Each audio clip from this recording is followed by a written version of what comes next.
for us and even for the community itself. Alam ko marami ng tao dyan gusto mag-register, pero let's ask Commissioner. Commissioner, ito na yung tanong. Do you need to register for a pro license to be able to compete for the Pro League? Technically, yes, you do. Kaya lang we are gonna be helping and doing that for you essentially. But that will not be necessary until the players are drafted. So basically, if you're part of the grassroots competition, Academy Series, Challenger Series, by the way, the difference lang nun is Academy Series requires the contestants there to be enrolled. So pag nandun ka lang, you don't need the GAB Pro license yet. But once you get drafted, before joining the Pro League, yes, you will be required to get a license. Pero we will be assisting you all the way. Ayan, so wag na kayo matatakot mag-register kasi they will be helping you guys naman. Pero Sir Jab, balik ulit tayo sa'yo. Or are we going to see more games in the Nationals aside from Call of Duty Mobile? Alam mo, one of the things that we are very excited to share more information about the new games that we are trying to target. But right now, we want to make sure that we have everything straight first before we announce new stuff. Pero definitely, there's going to be a lot more. One thing that I would like to say is that, if you're a developer or publisher of a game, if you think your game is going to be the next big esports, just go ahead and contact us. Maybe we can work together and help each other. I love that. Talaga naman napaka-exciting and dapat talagang abangan yan. So, before we wrap this interview, we just want to get final messages or comments from both of our guests for today. So, Sir Jab, let's start with you. Well, I just want to make sure that everybody is excited. Please go ahead and support the Nationals, especially for the CODM community. This is your chance to actually showcase all of your talents. Make sure that your community is continually growing with us. So that's it for me. All right, and lastly, Sir Ren. Yeah, thank you for being here. We're really excited. Again, it's a new community and yung growth ng Nationals where we are now is largely because of our community. So we look forward sa inyong support. We hope that you can invite your colleagues to watch and not just watch, to join first Sunday, but to try what we have, compete and enjoy the competition. And we look forward to seeing you guys here. All right, thank you so much, Mr. Ren Vitog and Mr. Jab Escutin. And of course, with us today is the Nationals Commissioner, Mr. Ren Vitog, and the Nationals President and team owner of Bren ePro, Mr. Jab Escutin. And they are here to guide us kung ano nga ba ang bago for this season of the Nationals. So first, let's start with Sir Jab. Sir Jab, ano nga ba ang the Nationals? So basically, the Nationals is the first franchise-based esports league in the Philippines. The tournament is composed of 6 teams. So there's Smart Omega, Signal Ultra Warriors, Happy Feet Emperors, STIE Olympians, of course, Bren ePro, and Playbook Eagles. Napaka-exciting naman yan. And na-mention mo nga that the Nationals is a franchise-based league. But how exactly does that work? And paano ba naiiba ang Nationals from the other existing tournaments? Well, a franchise-based league means that mga teams, they already have their own slots in the tournaments. So, pero syempre, yung mga teams na yon, they need more players to join their team so that they can be represented. So that's where the Challenger and Academy Series tournaments comes in. Yes, and syempre, I think familiar naman yung mga players and fans natin sa isang pro competition. Pero ano tong Road to the Nationals or Path to Pro? What is the difference of this between a regular tournament? So I'll throw that question to Sir Ren. Yeah, so we have 6 franchise teams, right? From Smart Omega up to Laos, Playbook Eagles. But we want to expand it. We want the tournament to be more inclusive. So ang naging solution namin is we created what we are calling the Path to Pro series or Road to Nationals, wherein meron kaming multi-stage tournaments. We have 2 Challenger series and 1 Academy series. So those are practically open tournaments, meaning everyone and anyone in the Philippines can join, assuming they meet a certain set of parameters na napakasimple lang, 15 years old above, residing in the Philippines and so on. But basically, when they compete there, they finish a certain spot, they qualify to the next stage, and doon sa next stage na yun, doon sila may chance mag-proceed pa further on into our Pro League. Napaka-exciting naman yan. Parang, alam mo yun, gusto ko rin sumali eh. Pero dun sa mga teams na kasali and sa players na gusto rin sumali sa Nationals, ano ba ang dapat nilang gawin? Yeah, so there's 2 sides to it, right? Unang-una, yung mga teams namin, meron na silang initial players. May set date sila wherein they're supposed to submit the specific set of roster. But hindi pa yun yung buong team nila. And the way they build their team up, the way they fill up their team, is by drafting players from our Challenger, top teams natin sa Challenger and Academy Series. We are not limiting them to how many they can draft aside from the max number. However, we are requiring them to draft at least one. So yung kung ilan specifically yung kailangan nilang i-draft, that's something we're gonna know later on in the competition. Alam mo, yung exciting dyan is when we talk about the draft. So, meron tayong Challenger and Academy Series. But let me ask, ano naman mangyayari sa draft series? So, Jan. Well, basically, the draft series is a way for the teams to actually get new players, diba? So parang ang very exciting part nito is that yung mga players na that would go through the draft series would actually be picked by the team owners themselves. So para at least madagdagan yung teams nila and they can be, be pros immediately after the draft series. So it's a way for them to go through that. Alam mo, yung nakakatuwa dito is you can really go pro and I love the opportunity that it gives. So, syempre, meron tayong draft series and I heard that there is also a draft show. So, this is something I think that is similar to the NBA or the PBA. Pero sa Nationals, Sir Ren, how does this work? It's kind of the same thing. I think it's unique in esports. Every team, again, is required to draft at least one player. Magkakaroon din kami ng lottery to determine the order of the teams drafting. And then we just go on from there. So basically, any player drafted will be part of the Pro League, the teams that's going to be competing in the Pro League.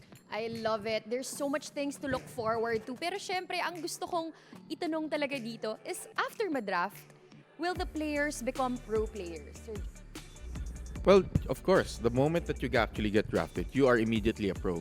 So yun yung pinakamaganda dun sa may draft show. So parang you can get to see the players be welcomed by the owners themselves. So yun yung parang the moment that you get drafted, you are immediately a pro.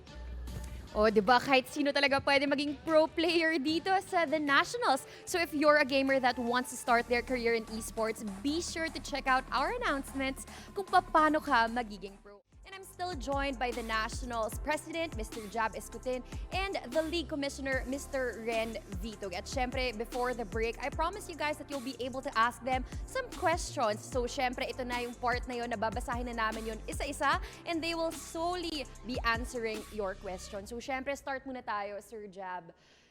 How does it feel na the Nationals is finally back? Well, we're very excited. And, finally, nandito na naman ulit tayo. And we get to showcase a lot more of the esports athletes and aspiring esports athletes of the Philippines. So we're very excited. And we have a new game.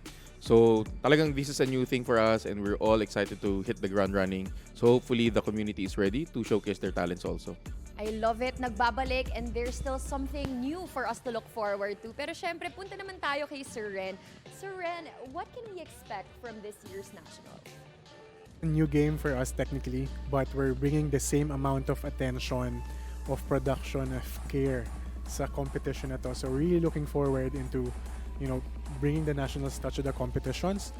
We think we can give a new avenue and portal for the players and the teams to expose themselves in the game itself, right? So we're happy for that, and we think it's gonna be really exciting this year.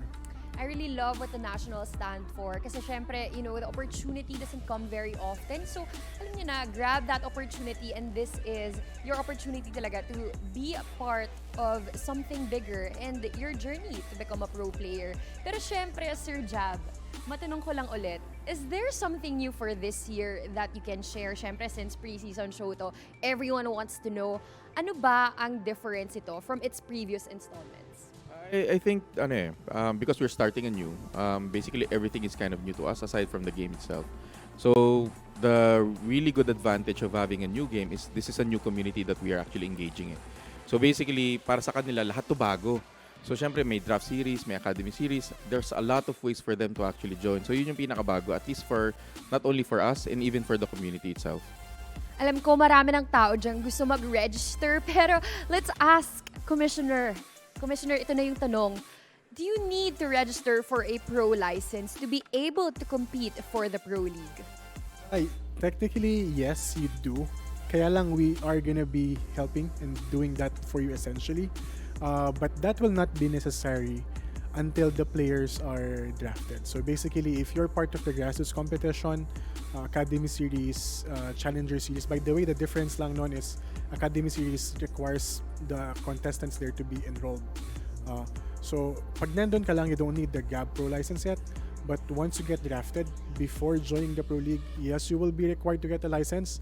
Pero we will be assisting you all the way. Ayan, so wag na kayo matatakot mag-register kasi they will be helping you guys naman. Pero Sir Jab, balik ulit tayo sa'yo.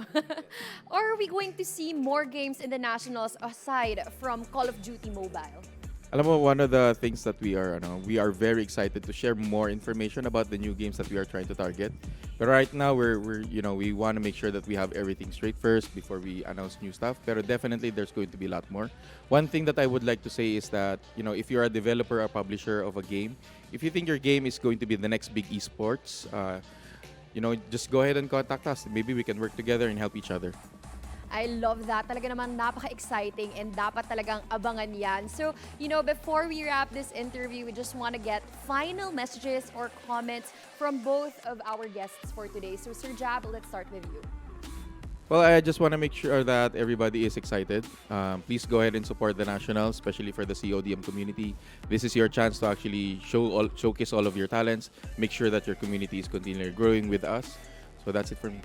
All right, and lastly, Sir Ren. Yeah, thank you for being here.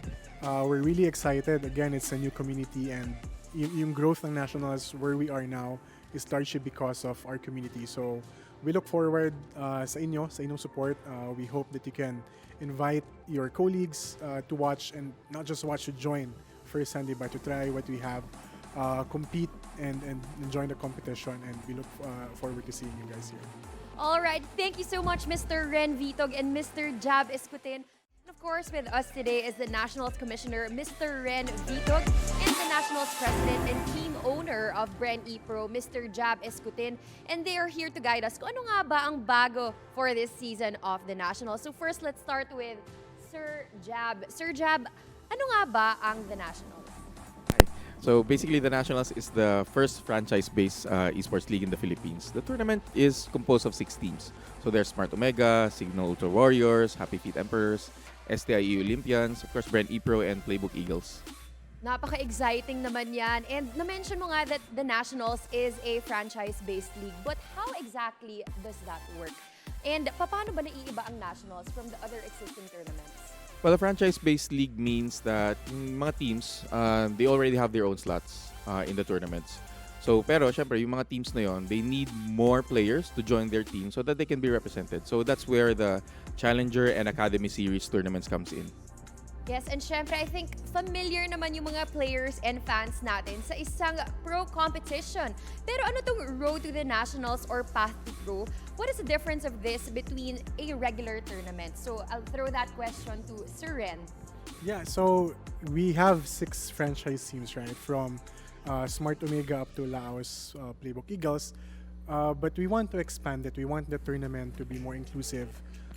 So ang naging solution namin is we created what we are calling the Path to Pro series, or Road to Nationals, wherein meron kaming multi-stage tournaments. We have 2 Challenger series and 1 Academy series.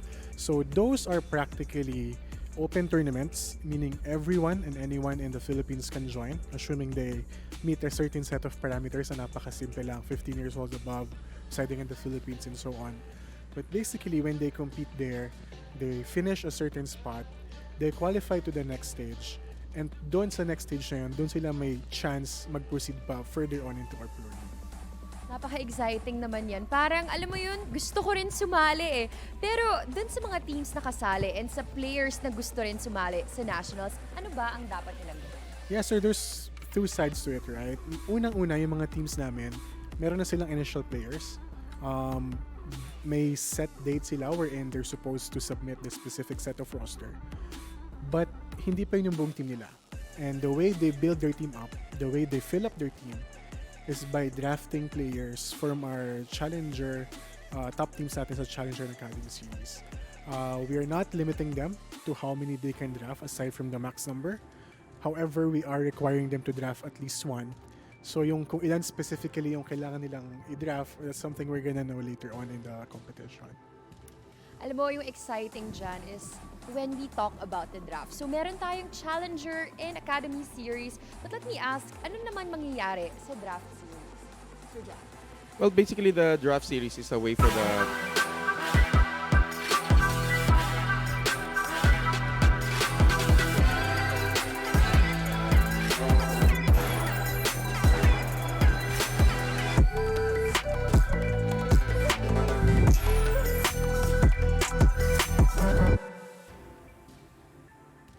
Hello, welcome everybody again here at the Nationals Call of Duty Mobile Philippine Open. My name is Kuku TV and I have here the lovely Miss Bibim Bap. And Bibim Bap, alam ko nagaling kang ibang dako pa ng Pilipinas. Ngayon ay nandito ka na. Kumusta ka naman?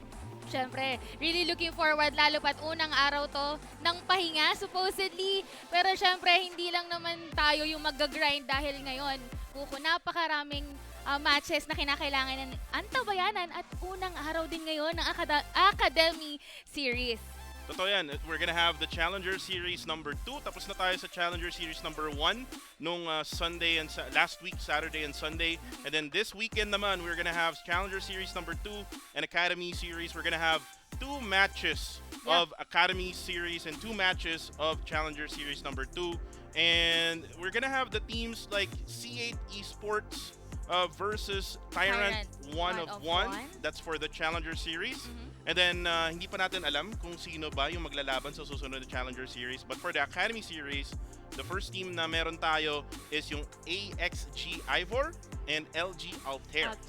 Okay. Alam mo, ang pinakamaganda dito, no, siksik diglig umaapaw ang araw natin ngayon dahil even the last week, no, we have different game modes. Yep. And right now, yun din naman ang gagawin natin. We have hard point, search and destroy, and at the same time, yung control na madalang nalalaro during the previous series or nung Challenger Series 1 dahil most of the series nun or most of the matches laging 2-0 eh. Totoo yun. And that was last week nung Challenger Series number 1. All of the matches na meron tayo is actually a 2-0 for the first day, which is on a Saturday.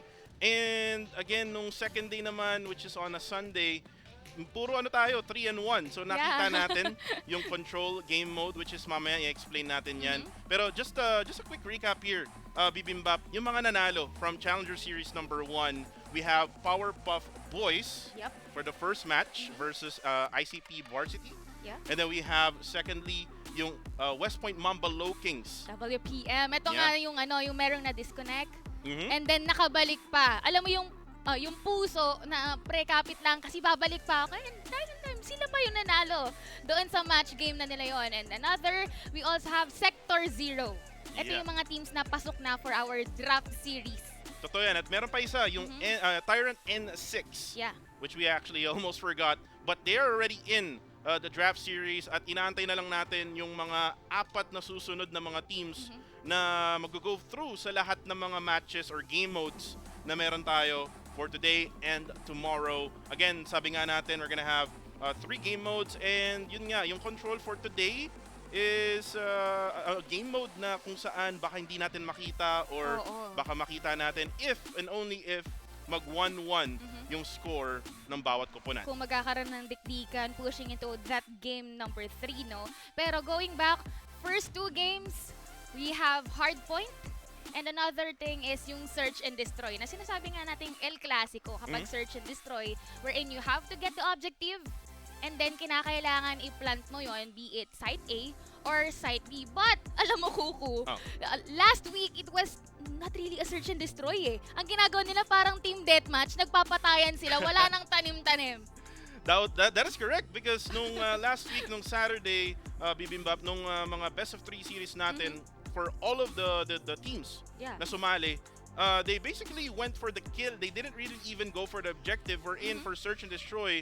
There's 2 objectives. You either kill every single player dun sa other side ng team, or you can actually go for the plant or go for the rush for the bomb. But let's talk about even more further here. Yung mga rules, no? When it comes to the hard point, when it comes to the search and destroy, and we also have yung control, which is if and only if kapag mag 1-1 nga yung scores dito. And let's start with the hard point, Bibimbap. Sa hard point, of course, we have a time limit of 600 And then ang Yeah, 10 minutes yan. ang pinaka score natin is 250. We're in 125 mag-switching sides.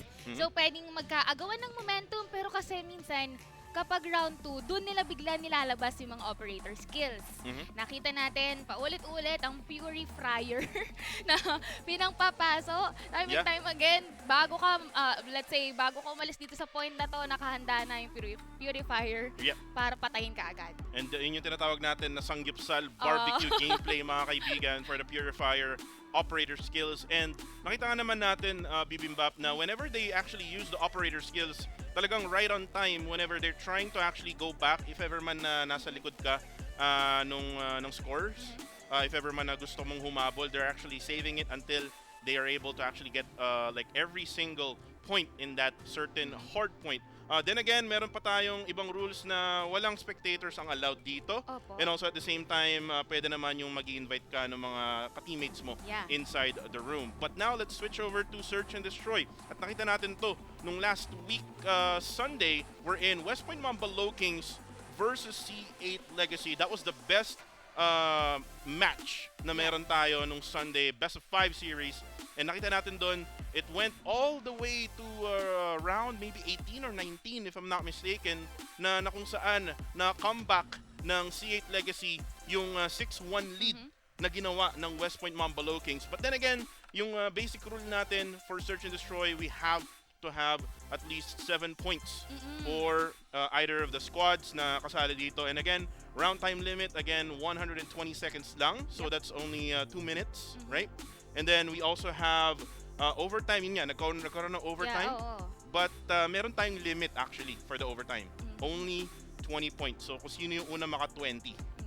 Kung sino yung makakatingnan. Another thing naman, ang susunod nating game mode is the control, na kanina pa natin sinasabi na, sana, alam mo, I'm really looking forward na makita natin to sa game number 3. Kasi control, for me, it's a mixture of a hard point wherein kailangan mong pumunta sa lugar, kailangan mo i-capture, kailangan mo tapakan. But the thing is, hindi ka pwedeng mamatay na drastically na wala kang trade na nakukuha kasi counted yung mga deaths na nako-commit ng per team. And for this control, score limit is 3 and then time limit is 90 seconds. 90 seconds, so that's a minute and a half. Yung kailangan nilang Anong kabilis, no? gugulin whenever they play in control. Again, same rules apply for all of the game modes. Bawal yung spectator. At pwede naman mag-invite ng mga ka-teammates mo if ever man na nasa room ka na para mas mapabilis yung proseso. But then again, yung mga modes na to for today's video actually, hindi sila mauulit kasi nga it's only best out of 3. So unang maka 2 points yung goal dito. And again, we might probably see again mga donuts na masaserve for today. And again, there's a lot of teams na talagang malaki ang potensyal na makagawa nga nito. And one of those teams na ngayon ay mapapanood natin is actually C8 Esports. C8 Esports is actually one of the premier clans in Call of Duty Mobile. Nakita nga natin nung last week, we have C8 Legacy, and there's also another team na C8 na sumali nga sa Garena Masters in the group stages, which is C8 United. So kumbaga yung footings nila when it comes to community, nandoon na. Kilala na sila. Ang pinagtataka ko lang kung yung Tyrant ba, is it the same Tyrant na medyo maingay din sa community? We haven't seen yet kasi kung ano-ano yung mga IGNs nila or kung sino mismo yung players that would be playing. Pero again, nasabi na namin sa inyo yung mga bakbakan na magaganap for today. And if you haven't shared this live stream, make sure to share it as well. If you want to see more highlights, more VODs, make sure to follow us, the Nationals, here on PH Nationals, here on Facebook, at Nationals PH, at Instagram or Twitter as well, kung saan kayo naglalurk na Sokmed platform, or even on YouTube as well. Yeah, on YouTube, that's youtube.com/the Nationals PH. So click here to subscribe, sabi nga nila. Pero yun nga, no, when you talk about Tyrant, actually, Bibimbap, if naaalala mo yung the Nationals show match for Call of Duty Mobile, si Warden. Yung talagang public enemy number 1 ng Team Aaron. Siya ay taga Tyrant. Okay. And if you actually saw the gameplay of how Warden plays nung time na yon, so you know for a fact that Tyrant can actually also play it against the premier clans kagaya ng C8 Esports. Katulad na lang din nung nung ginawa niya. Kasi kami magkakakampi nun nila Warden. That was like 92 kills in hardpoint for Warden, but we are now about to start in hardpoint. Again, this is C8 Esports versus Tyrant 1 of 1, and we have the map in Summit. Magandang mapa to. Ito yung hindi natin nakikita from time the other week. Pero right now, Prize Fighter is nilalabas. But this is going to be our first point, and it will be secured by the side of Tyrant 1 of 1. Looking for another one. Wala naman siya makikita dito. Pero may drop shot kasi hindi naman naging successful. Dito mo sa may bandang area doon ay wala din siya nakuha. For B number 1, we are in control room. Number 2, we have C8 Esports actually able to actually take a hold of it while the signal score. And kung mapapansin mo actually, Bibimbap, yung mga players ng C8 Esports kind of familiar. It's actually some of the players of C8 Legacy, nagbago nga lang ng IGN. Maalala natin dito si Lord Cap, si Justin na nagiging isa sa ating mga top fragger. Pero ngayon, ganun din naman na kanyang ginagawa. Pero just like that, na-shutdown dito ni IRS. And for the drop shot, may nakuha ang isa pero hindi rin naman naging enough dahil dalawa din yung nakatabi sa kanya. 36-6 ang ating score. Still, nasa point 1 pa rin tayo. Hindi pa naman tayo nag-move. 5 seconds left before mag-move pero hindi na rin nag-move si C8 Lord Larps or Jarps doon sa skirmish na yun.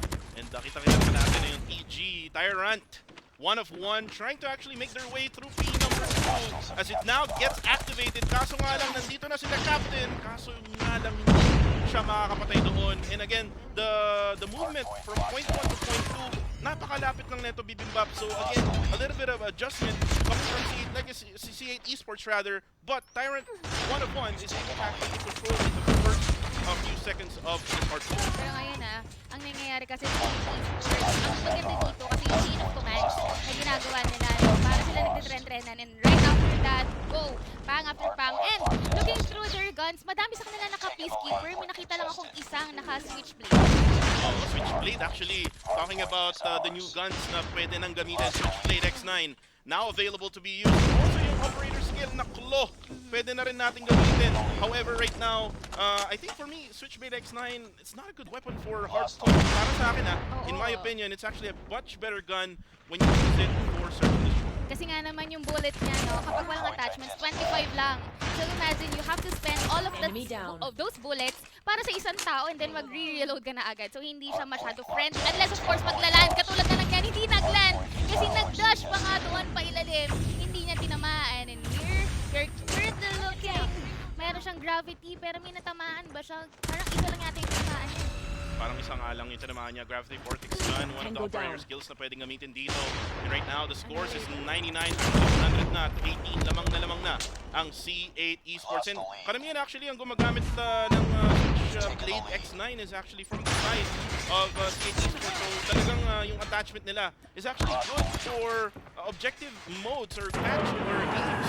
Kagaya ng hardpoint. And you can see na 20 seconds left pa dito sa hardpoint. So they're actually now on rotation. Some of the players, one of which player number 1 na nandun na sa may hardpoint na currently ay 10 seconds na lang and looks like they're gonna give it off to Tyrant 1. Pupuntahan nila lang yung next point and nauna na agad ang TG doon kasi yun nga lang mag-isa lang din siya. Pero ngayon si Lord nakapitalize nga I might say yung purifier na ginamit niya kasi nakalik lang siya ng dalawa. Annihilator still nasa kamay ni Krem INF, nakakuha ng dalawa.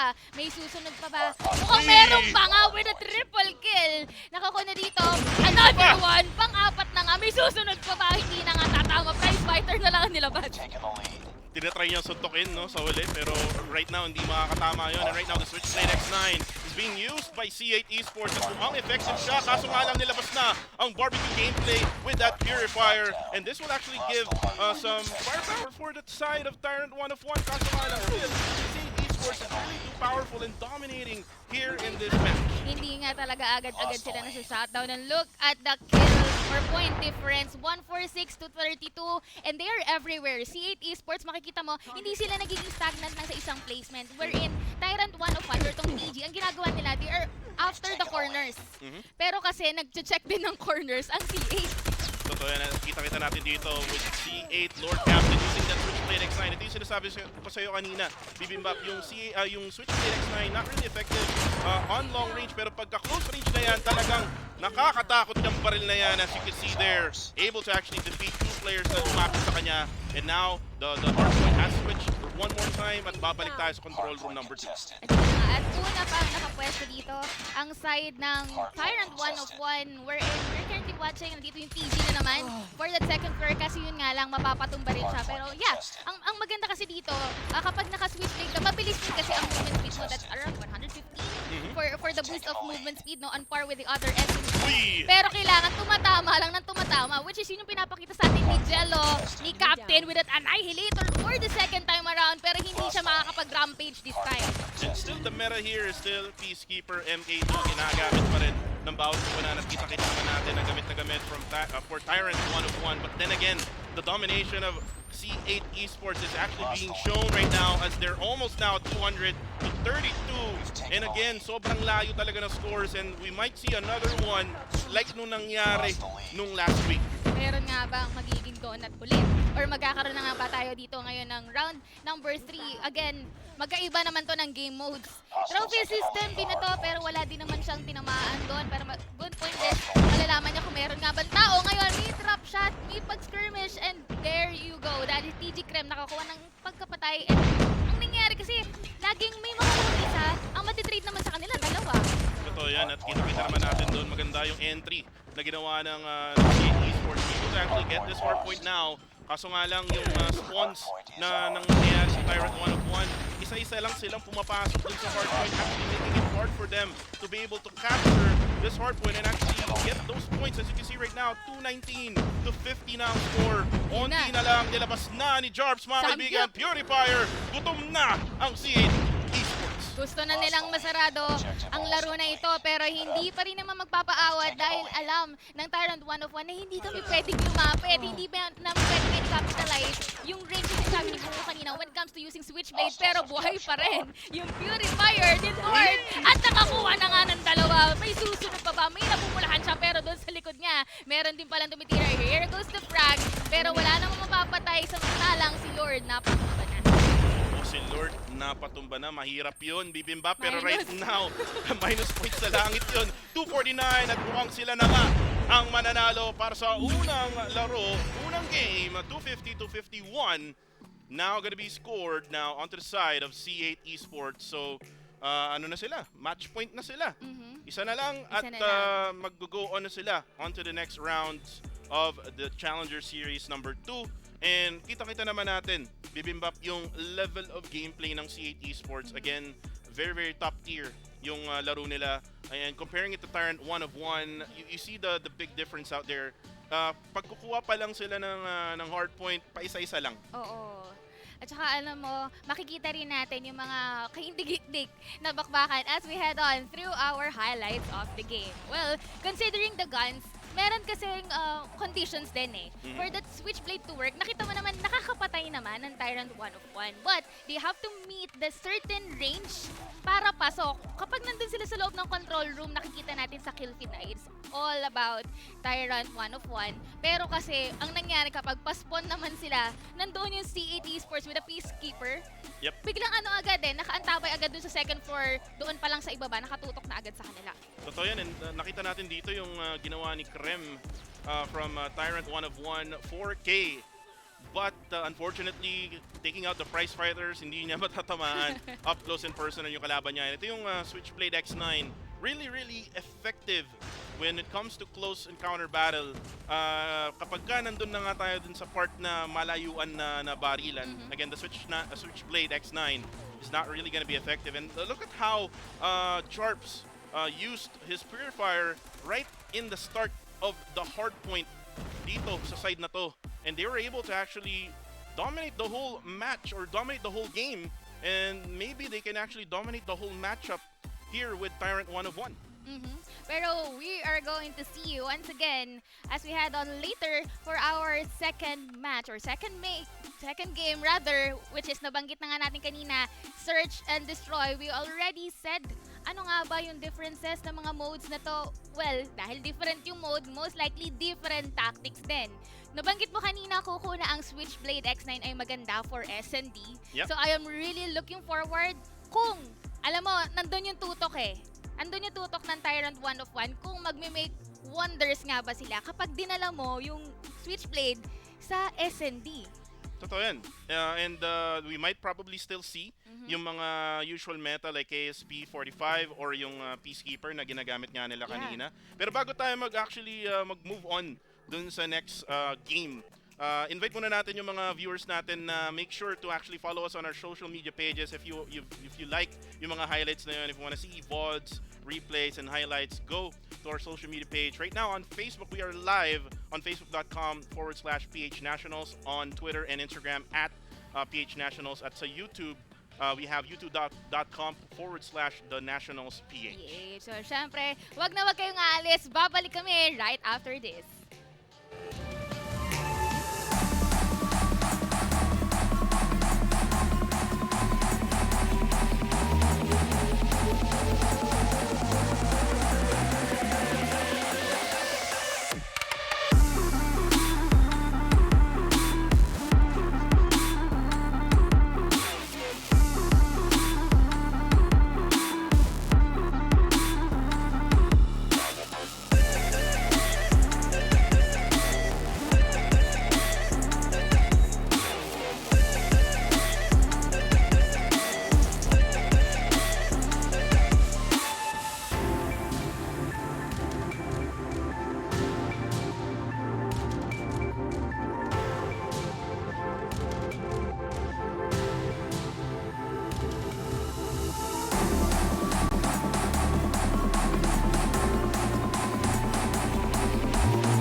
At nagbabalik na naman kami dito sa The Nationals Call of Duty Mobile Philippine Open. My name is Kuko TV, together with the lovely Miss Bibimbap. Kami ang mga casters nyo for today's video, and also for the matchup that we have right now. We have Tyrant 1 of 1 versus C8 Esports. C8 Esports able to actually get 1 point na out of the matchup. And Bibimbap, let's now proceed on to Search and Destroy. Do you think Tyrant 1 of 1 has a chance to be able to actually get a win over C8 Esports? Ako, yeah, I would like to give them the benefit of the doubt. Lalo pat gusto nating makita ang ating game number 3, which is going to be Control. And kanina na pag-usapan na natin, Ako puro talaga ako after sa guns. Kasi ngayon natin siya ulit makikita kasi hindi siya pwedeng gamitin last week onto our series, Challenger Series 1. And right now, ngayon natin siya inopen. Nakita natin paano yung power, paano yung burst of having this Switchblade X9. It just so happen na kapag malayo, hindi siya mag-work. Pero what if dalhin mo yung skill na yon onto this type of S&D na hindi ka magre-respond, na you only have one life to kill someone, and what if with that one life, dalawa yung nakuha mo for trade, di ba? Totoo yan. And again, in Search and Destroy, you only have a minute and a half, or actually 2 minutes rather, for the time limit. And if ever man na maplanta nga yung bomba, kunyari A or B. Actually, by the way, yung mapa na lalaro nila is Raid. So it's going to be an interesting matchup para sa dalawang ito in the map of Raid. And if you remember actually from last week, West Point Mount Below Kings versus C8 Legacy, which is right now, nakikita natin ngayon C8 Esports na yung pangalan nila. Nagbago nga lang ng mga IGNs. They were actually playing in that same map doon sa nangyaring talagang bakbakan na overtime. Parang parang masasabi ba natin na pwede itong maging deja vu? Siguro. Pwede. Pwede. Pwedeng mangyaring deja vu na parang nangyari na to eh. Napilayan pero bumalik. Diba? Pero, again, knowing na it's raid, ibig sabihin, raid again, meaning to say, this could be their comfortability map. Oo. Diba? Siyempre, Kung sila man yung pumili ng mapa.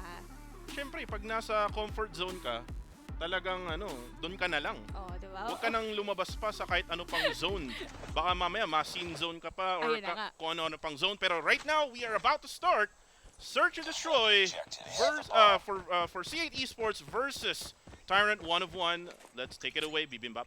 And for the attacking side, C8 Esports, ang mauuna nabanggit ko nga kanina, Kuku, mga instances na pwede nilang gawin. And they are throwing those throwables. Nandun din naman yung smoke. Trophy system has been destroyed. Party down 1, pero hindi naman siya makakapatay. Rather, siya pa yung namatay. And look at Lord Ann, kasama si Jarps. Nakuha nila ngayon yung tatlong miyembro ng Tyrant 1 of 1. 2 trade of 1 lang. 2 trade of 1 lang. And right now, we have 1v4 situation. And let's see kung si Malik ay makaka-clutch. Kaso nga lang, meron nga lang siyang DLQ-33 sniper. Tinamaan siya ng konti doon. And right now, talagang alam na kung nasan na ang posisyon nila. And he will try to back out dito sa laundry area. At kulang na lang ang oras niya dito in order for him to be able to actually defeat all of the 3 members left for C8 Esports. And there you go, and sliding shot with that sniper. 1-0 na nga ang score to the side of C8 Esports. And there you have it. Maganda ang ginagawang entrance or entrada dito ng C8 Esports. Parang parang naging roll call na lang eh. Kasi kanina, tatlong miyembro ng Tyrant 101, sunod-sunod namatay. And looking through that, most likely a lesson learned para sa Tyrant 101 na laging itong point B, itong basketball area, ang hot spot para sa C8 Esports. Pero ngayon, si Lord Ann na naman ang namatay. Sumunod na naman si Jarp. Sunod-sunod, pinipilit nilang pumasok. At kapag pinipilit mo tas di ka pinapapasok, wag na, Bibimbap. Parang relationship lang yan, mga kaibigan. Masasaktan ka lang. Kaya ngayon, yung C8 Esports ay nasasaktan. Si Lord Captain na lang ang natitira with the Peacekeeper MK2. And you can see the guns that they're using right now. The meta is still there. As you can see, Chisei able to take out Lord Captain. 1-1 na nga ang score. And looks like we're gonna have a really good matchup here in Search and Destroy. Kasi different modes na, different tactics. Well, kanina nasabi na nga natin, pinipilit. Ang tendency naman nun, nagkalat naman bigla. Biglang, alam mo yun, para silang nag-random kung saan sila agad na pupunta. Pero ayun na naman yung drop shot. Ngayon, kung kanina si Lord Ann ang laging una namamatay, ngayon naman siya yung nakapatay. And this is already a pagganti for the side of C8 Esports. Kasi may makukuha na naman sila ditong isa pero dalawa. At the pick off ni Timmy and F. It's going to be a 1-3 situation. Chisei, bumabakbak dito. Chisei, right now still with the gang. 3v1 situation. Lord Ann, meron lang sniper. DLQ-33, makakaisa kaya. Yung bomba ay na-drop. Bibimbap, so hindi makakaplanta yung team ng C8 Esports. So maghahanap to ng way in order for him to be able to actually get through the bomb and makakaplant siya dun sa, probably sa Alpha, But right now, talagang ganda ng depensa na ginagawa Heavily ngayon. guarded. Ng Tyrant 1-of-1 at nakita na nga siya, nakakaisa pa doon si Lord Ann. Pero yung team ng Tyrant 1-of-1 will be able to actually take them out. And look at the score right now, 2-1 ang score. Is this kind of like a deja vu? Ganito rin yung nangyari nun eh. Ito na nga yung sinasabi natin, pwede natin bigyan ng benefit of the doubt ang side ng Tyrant 1-of-1 na ito yung mode na mas ihesa sila. This could be their game to win. And just like that, napatay agad si Lord Captain, my captain. Pingas agad ang C8 Esports. Alam mo, kung kanina round 1, masyadong mabilis ang uptake nila. Lahat sila nagpo-push doon sa may court area. Ngayon, nagiging slowly but surely. At ito na. Ping-ping! Napiyaw-piyaw sa mukha. Oh, naping-ping sa mukha mga kaibigan. And right now, Timmy, actually Tim right now, able to actually go for the spray down. Kaso nga lang may van na humarang doon sa kalaban niya. Mukhang makakapag-plant na ang C8 Esports. Omo will go for the laptop, will go for the plant. And nice trade up there between the two teams. It's now a 3v2 situation. Lamang dito ang C8 Esports. Pero yung objective ngayon na finally, they have planted it. And looking through that, sila Tyrant naman magkahiwalay. Ang gusto nilang atake onto that B site, may makukuha. May makikitang isa si Ayer. Pero ayan na nga, nagkasalubong. Hindi naman din siya pinalad. Nagkagulatan mga kaibigan. Huli ka Balbon, sabi ni Justin. Pero right now, 2-1 ang score. Makaka 2-2 kaya tayo dito as Shay is trying to go for the clutch. Kaso nga lang, sobrang dami talaga. 3 is better than 1. Now, the game is 2-2. Again, it's gonna be a close battle here, Bibimbap. Sagutan no? Walang nagle-let go ng momentum. Ang hirap Sana naman all. kasi. Ayun na nga. Sana Sana all all. sinasagot. Sana all hindi nagle-let go. Akala ko sana all sinasagot. Ay, Pero sagot agad. okay. Throw balls na-utilize. Go for the wall bang pero wala namang tao dyan. Walang mo at dyan. Ngayon, still with the DLQ33, nandito si Jarps. Naghahanap ko sino nga ba? With a quick scope, hindi naman siya nakatama. Rather, siya pa ang muntikan pang matamaan. Si Chisei na kaninang buhay na buhay. Lagi naman na siya. Ngayon yung nauuna. And just like that, naging 3v4 in favor of C8 Esports with the spray. Kasi si Omo ang namatay dun. And using a switchblade there, this is the first time na nakita natin na gagamitin yung switchblade X9. Not gonna be effective in that exchange. And now the bomb has been planted. Actually no, hindi pa. Yung bomba ay na-pick up, rather. Uy, nakita ni Tim doon. Tim, huli ka. Anong ginagawa niyo dyan? Ba't kayo nagsuswimming? Tapos na ang summer. Ang ganda. Ang ganda ng pag-flank na ginawa niya doon, no? And ngayon, yung objective, their point A or site A, wala ngayong gwardiya. Pero they have to bear in mind na naka-DLQ33. Ito si Lord Cap. So kahit na medyo malayo, pwede siyang maspatan. And there you have it. Dahil namatay na nga si Malik, susundan pa ba siya ng isa? This is going to be a 1v2 situation. Yung objective, na-plant na yung play. At ngayon, post-plant situation na lang yung pastuhan nila dito. And Team Tyrant 1-of-1 has 25 seconds left to go para ma-defuse yung bomb. It's a 2v1 situation. Makakita kaya tayo ng clutch dito.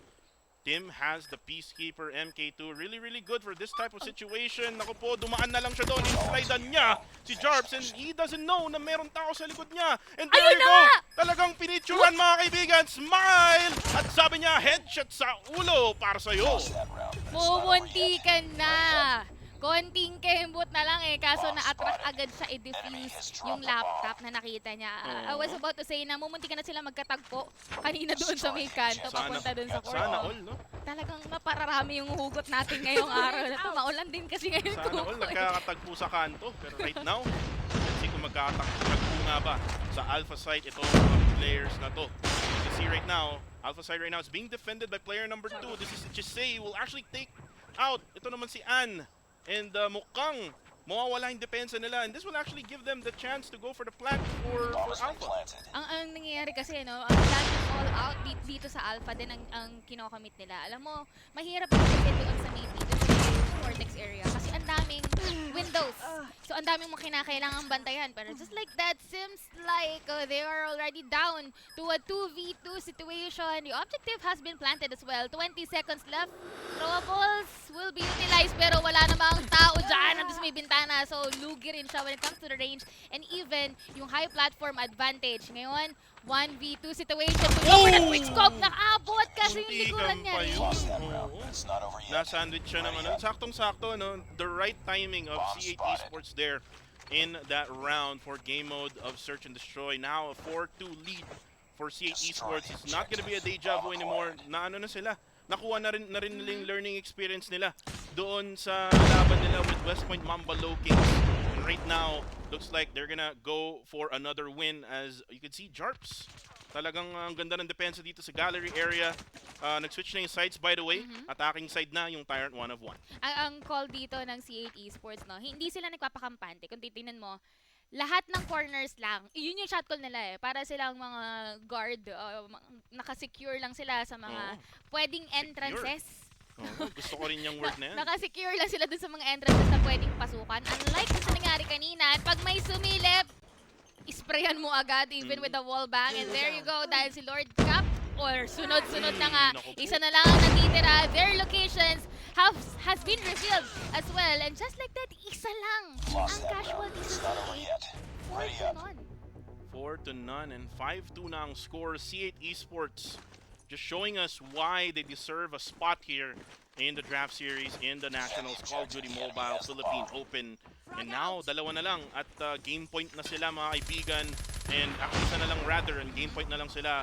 Target is the 7. And now the push is now gonna be coming from Tyrant 1 of 1 dito sa Alpha at magbaback free itong si Lord Ann. Sabi niya, wait lang muna, mainit. Last Masagedli, bandang Wakali.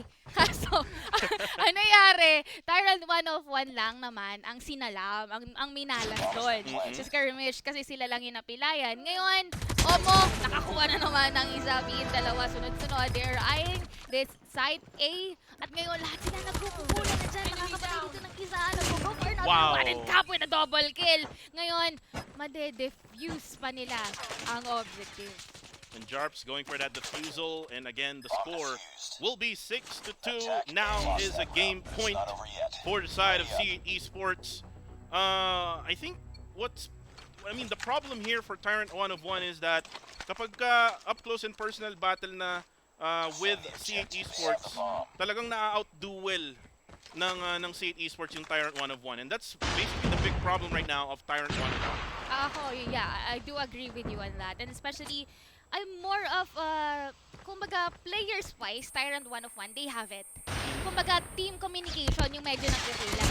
Yung pagduduel, you shouldn't do that. Kasi syempre, kailangan, meron kang watch my 6, meron kang taga-tingin dun sa likod mo. Oo, meron kang support. Ika nga, hindi pwedeng ikaw lang, one versus everybody. And ngayon, katulad na nga nito, naging 2v3 situation, still on the lead ng C8 Esports. Maganda ang pwestuhan dito ni Omo. With that DLQ-33, may naspatan na isa, and there you go. Dahil si Team Tutumba, isa na lang ang natitira, and that's going to be Malik with the objective out of his hand. How can he clutch this 1v3? How can he clutch it? There you go. Captain will go down. C8 now is down to 2 players.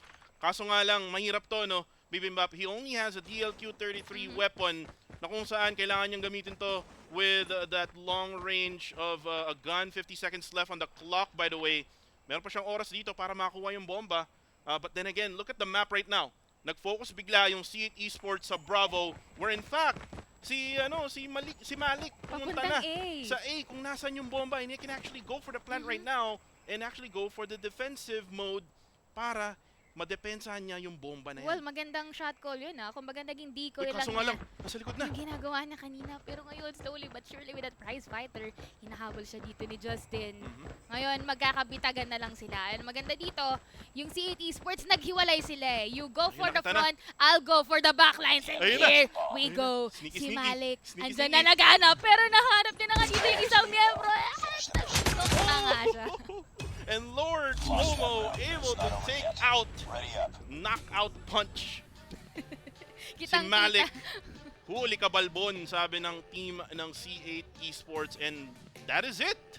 That's a match for Team C8 Esports. Sila na nga ang magpo-proceed doon sa next round. And for Tyrant 1 of 1, ang ganda ng potential na meron sila.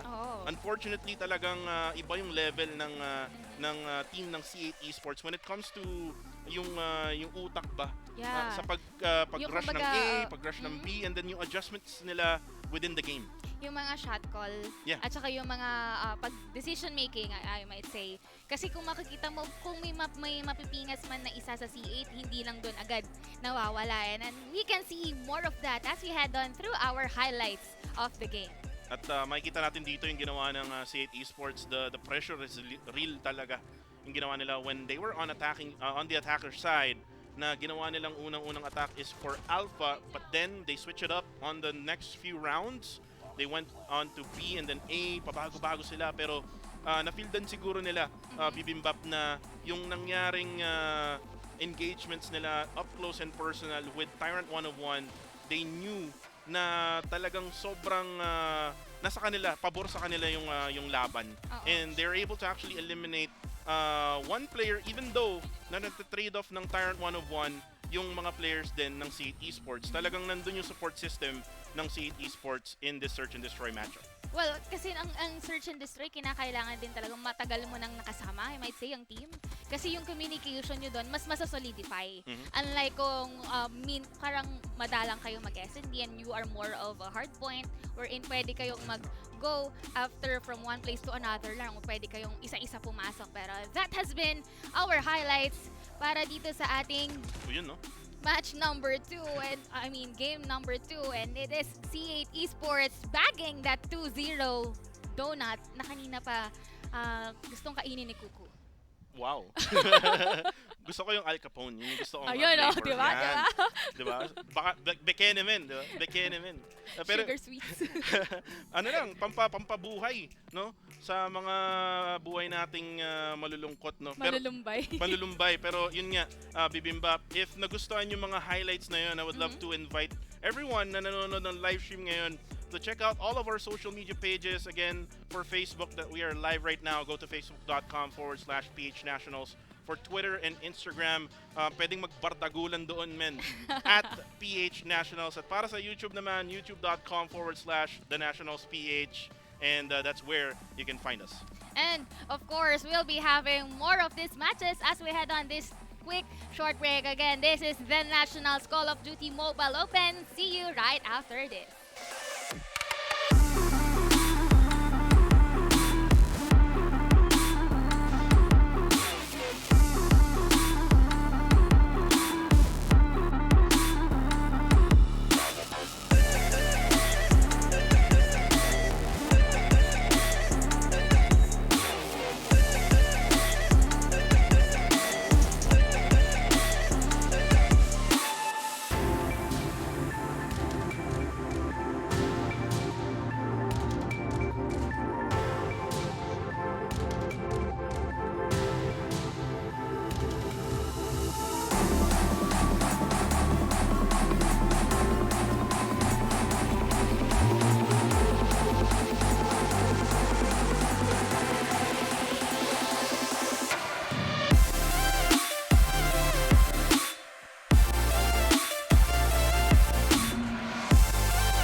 nagbabalik kami dito sa The Nationals, the Philippine Call of Duty Mobile Philippine Open, and we are your casters, Kuku TV, together with Bibimbap.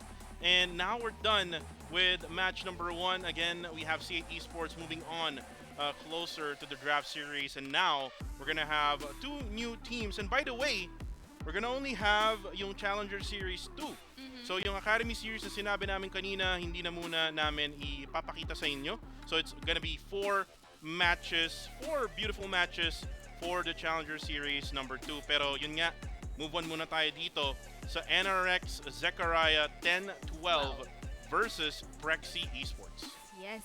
Alam mo, kanina pa natin nasasabi yung ating mga well-known teams sa CODM or community, and we have here a name, a famous name for a family, that's going to be NRX. Knowing na maaari ito maging David and Goliath type of story, katulad ng nangyari kanina na nagkaroon tayo ng malinis na 2-0.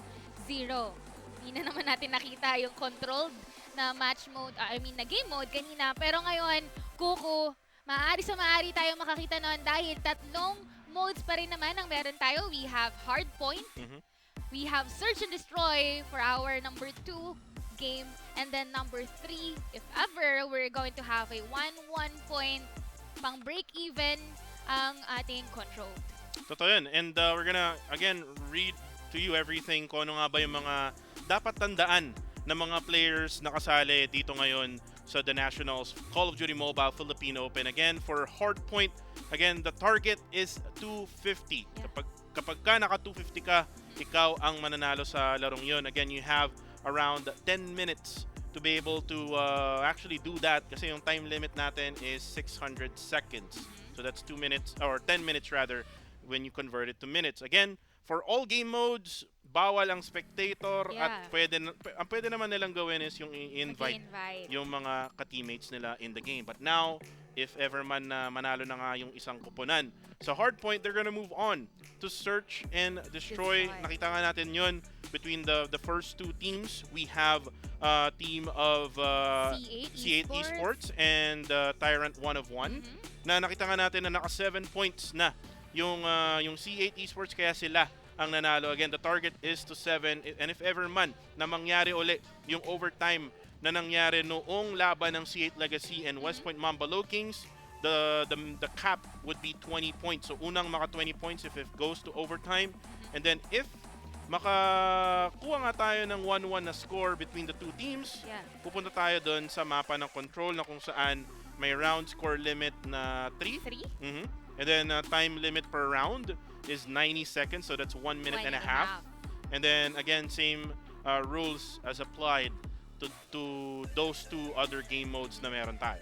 Siyempre, parang naman mas mapabilis yung lobby yan. And of course, if you want to witness kung ano man yung mga naganap during our first week up to this very moment, make sure to follow our social media pages. But we are heading onto our match number 2, Prexy Esports laban sa NRX Zechariah 10-12. NRX Zechariah 10-12, Prexy Esports, we are in takeoff. And let's see kung sino nga ba ang mananalo dito sa laban na to. And again, team number 1 is now going to be activated. Will be taken by Prexy Esports as first, pero isi-challenge agad ng NRX Zechariah 10-12. And ito yung sinasabi natin dito lagi, Bibimbap, sa takeoff map in Hardpoint. Yung first Hardpoint talaga, hindi mo madalas makikita na makakuha ng maraming puntos yung bawat kupunan kasi nga itong first hardpoint na to is nasa gitna at sobrang daming angles na pwede mong tingnan. Yeah, kinakailangan hindi lang sa low pace they also have itong mga scaffoldings. Yep. May mga second floor ka pang kinakailangan i-consider. Pero still, knowing that this is a hardpoint, siguro kung hindi mo masesecure itong first point or isang first place, pwede kang mag-go after. Bantayan mo na lang agad yung mga entrances, lalo pat nagre-respond sila and yung respawn points nila, pwede mo agad ang tabayanan kapag nandun na. And the P number 2 is actually one of the most important points here in this map we're in. If you could see the map right now, yung Prexy Esports talagang binabantayan na, binabakuran, di ba? Sana Oo. all binabakuran. Mahirap masyadong bakuran, nakakasakal yun. Pero dahil dito, nasa community tayo, nasa CODM tayo, talagang matik, kailangan mangyari yan. Katulad na lang neto, kung kanina ang Zechariah or NRX, I might say, hindi nakakahabol eh. Yung 8 points na yan, ganun pa rin, no? Pero yung challenge, they're up for the challenge. Pero kasi ang Prexy, they know their advantages, taking those high grounds, na maiispatan na nila and looking through their guns or arsenal ngayon, lahat sila halos naka-peacekeeper. So yun, and actually by the way, napansin ko lang ha, yung mga IGNs ng Prexy Esports is actually the team na naglaro nung Challenger Series number 1, which was ISCP Varsity, and you can see the names, Badman, Epoch, CF, we have Hotdog at saka si Bench. So really familiar names right now, and that's probably why na sila ang lamang ngayon dito sa mapa na to, and look at the score, 71-8 is the score. Kumbaga nabatak na, napanday na ng panahon. Lalo pa sila yung nagtatakbuhan sa Series 1 and we are now on our second Challenger Series. The drop shot hindi naman din magiging available and it's all blue. It is all onto the side of Prexy Esports. Meron nga naman na kuryente doon pero still see go and after the 2 kills, mapapatay din siya. Kita-kita natin dito na yung hardpoint na to ay nakuha na nga uli ng Prexy Esports at talagang sobrang ganda ng depensa ni Badman at si Hotdog Tommy. And right now, tingnan natin kung makukuha nga ba ng NRX Zechariah. 10-12 itong hardpoint ito. Naglabas na ng mahaba. Gravity Vortex gun, hindi nga lang magagamit. Hindi niya na-commit. Nilabas niya lang, pinakita niya lang, pero hindi rin niya nakasa agad-agad. And there you go. Dahil still point belongs to the side of Prexy, pero nag-try. And ngayon nga, na-challenge ito ng NRX going for the drop kill, pero yeah, may tinamaan naman siya. Ito yung mahirap dito. Kapag naagaw na yung point, especially kung ganyan kasikip, ganyan kakitin, unlike dun sa point number 1 kanina, na ang dami mong lopsided na kailangan i-consider, and knowing na ilang entrances lang yung kinakailangan mo pasukin yun, 3. Yep. Sobrang konti nga lang naman talaga yung P number 3. Right now, we're gonna switch over to P number 4. We're in. It's going to be the same thing as P number 3 na dalawa nga lang yung entry points dito. And you can see right now that Team Prexy Esports is able to take control of it. The score is still on their side. 27 points pa lang ang nakukuha ng NRX Zechariah 10-12. And si Hotdog, mga kaibigan, nilabas na ang Annihilator. Bigyan mo pa ng isa. Kaso nga lang, hindi nga lang tinamaan sa huli. Naka-4 din siya dun bago naman siya mamatay, magilitan dun sa Annihilator. And with that, nakapitalize naman niya for that moment until, yun nga, napatumba siya rito. Pero still going for the side of Prexy Esports. Sa kanila pa rin napupunta yung ating point 4 para dito sa ating hardpoint and knowing their footing onto this round. Sila naman ngayon sinunog ang maglalabas ng kanilang purifier pero hindi rin yan na all out. Grabe naman yun. Nakita mo yun, dalawang player ng NRX ang gumamit ng purifier. Sabay-sabaw, mga kaibigan, ang ginawa nila. And now, the hardpoint will now be switching again to where it all begins. Sa gitna na naman ng mapa, ito na naman, napakahirap nito. Kung ako yung NRX, focus na ako magdepensa for P number 2. I mean, may mga times din na pwede kang tumapak dito sa hardpoint na to. But then again, you can see right now the defense being done by Prexy Esports. Talagang walang papasok sa hardpoint na to. At saka, kung makikita mo dito, calculated yung paggamit nila ng kanilang off skills. Annihilator, dalawa sa side ng Prexy ang gumamit just to clear the area from point 1 na hardpoint. No? And with that, naging successful sila. Ang ginagawa nila, in, out. And then, after clearing the area, post position na eh. Kumbaga, meron nandun sa may scaffolds, meron nasa high ground, meron dito sa may palikod dyan, dun sa may entrances. Parang kanta yan In or out, ama in or out. Ayan na.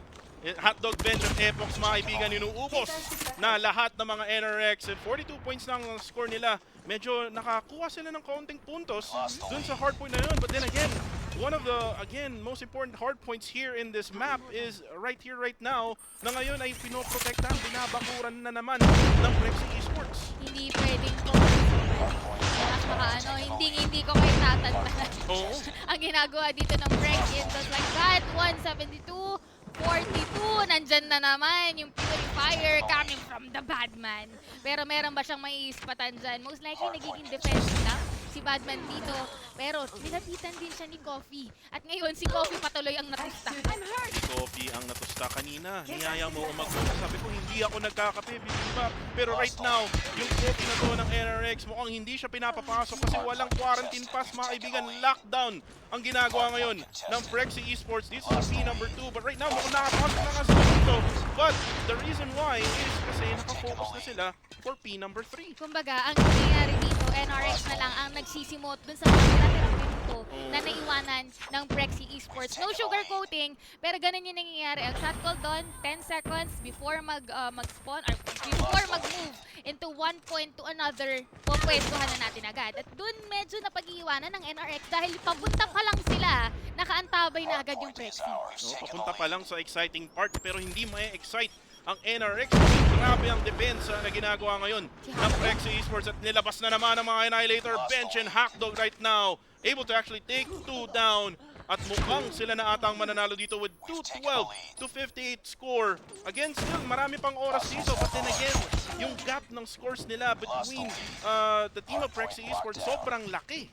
Ang medyo nahihirapan na nga talaga silang habulin to. Lalo pa tuloy-tuloy pa rin ang pagkapuntos onto the side of Prexy dahil hindi natatapakan yung point. Ngayon, ayun na naman yung for the challenge. And the good thing is, na-comeback niya nila dito. Kaso sobrang layo na kinakailangan nilang gugulin. Trophy system has been utilized as well. Pero Epo, napatay niya dito si Kelly. At susunod na nga, nagro-roll call na lang tayo dito. Ang magandang mangyari dito sa NRX, nagiging effective yung pag-dash in nila and that's their go rampant eh. Pero right after that, wala silang post position.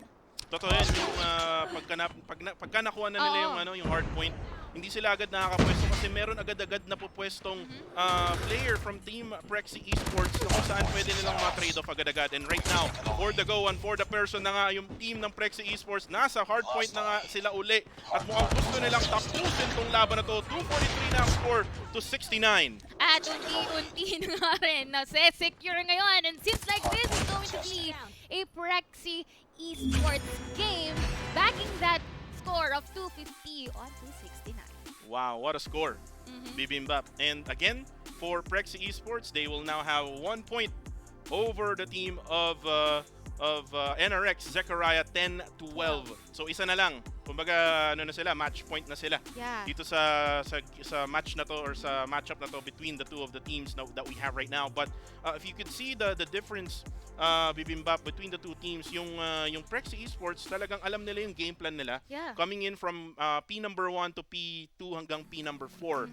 They basically just defended that middle portion, yung P number 1, in order for them or for the enemies na yung NRX na hindi makapasok, and then pagka P number 2 na talagang grabe yung depensa nila, walang papasok sa loob. Alam nila yung kanika-nilang places na kinakailangan na spatan. And speaking of spatan natin dito ang ating naganap na highlights onto our match number 2, game number 1. At nakita nga natin dito, this is actually already on a different hard point na. Iba na to, hindi na to P number 1, hindi na to P number 2. This is actually already in P number 3. Ito yung sinasabi mo, Bibimbap, na kayang-kayang pasukin ng NRX. However, yung team ng Prexy Esports ay nakapwesto na sa bawat sulok ng loob ng P number 3 na yun. And that's why NRX is not able to actually get a lot of points in P number 4 and then also in P number 3. And then yung usage din ng up skills ng team ng Prexy Esports is right on time, right on point.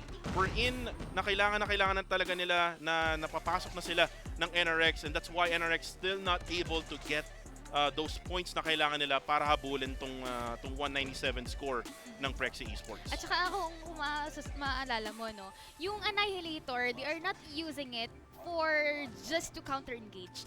Defensive pa rin eh. Especially si Badman, hindi yung, okay, may Annihilator ako, asan kayo? Hindi ganun eh. Oo, hindi. Nandun pa rin siya sa mga corners. Kapag may nag-slide, kapag may pumasok, matik, papatayin niya. And that's another IQ level of using Annihilator. Kasi usually, pag nakakita tayo Annihilator, bigla ka na eh. Okay, parang G ka eh. Okay, asan kayo? Nandito, kalapitan niyo ako. Pero yeah, that has been our game number 1 for our match number 2, and that's going to be unfortunate for now para sa side ng NRX kasi sabi natin kanina eh, this is a family already that we've known for quite long, pero Prexy Esports ang makakakuha muna ng unang puntos.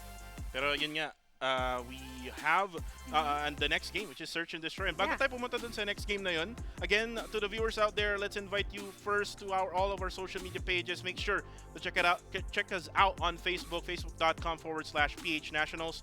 Sa Twitter naman at Instagram at PHNationals. At para naman sa YouTube, youtube.com/The Nationals PH. And this has been us for the Call of Duty Mobile Philippine Open. Kita kits after this break.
are back at it again here dito sa The Nationals Call of Duty Mobile Philippine Open. Kami ang yung casters.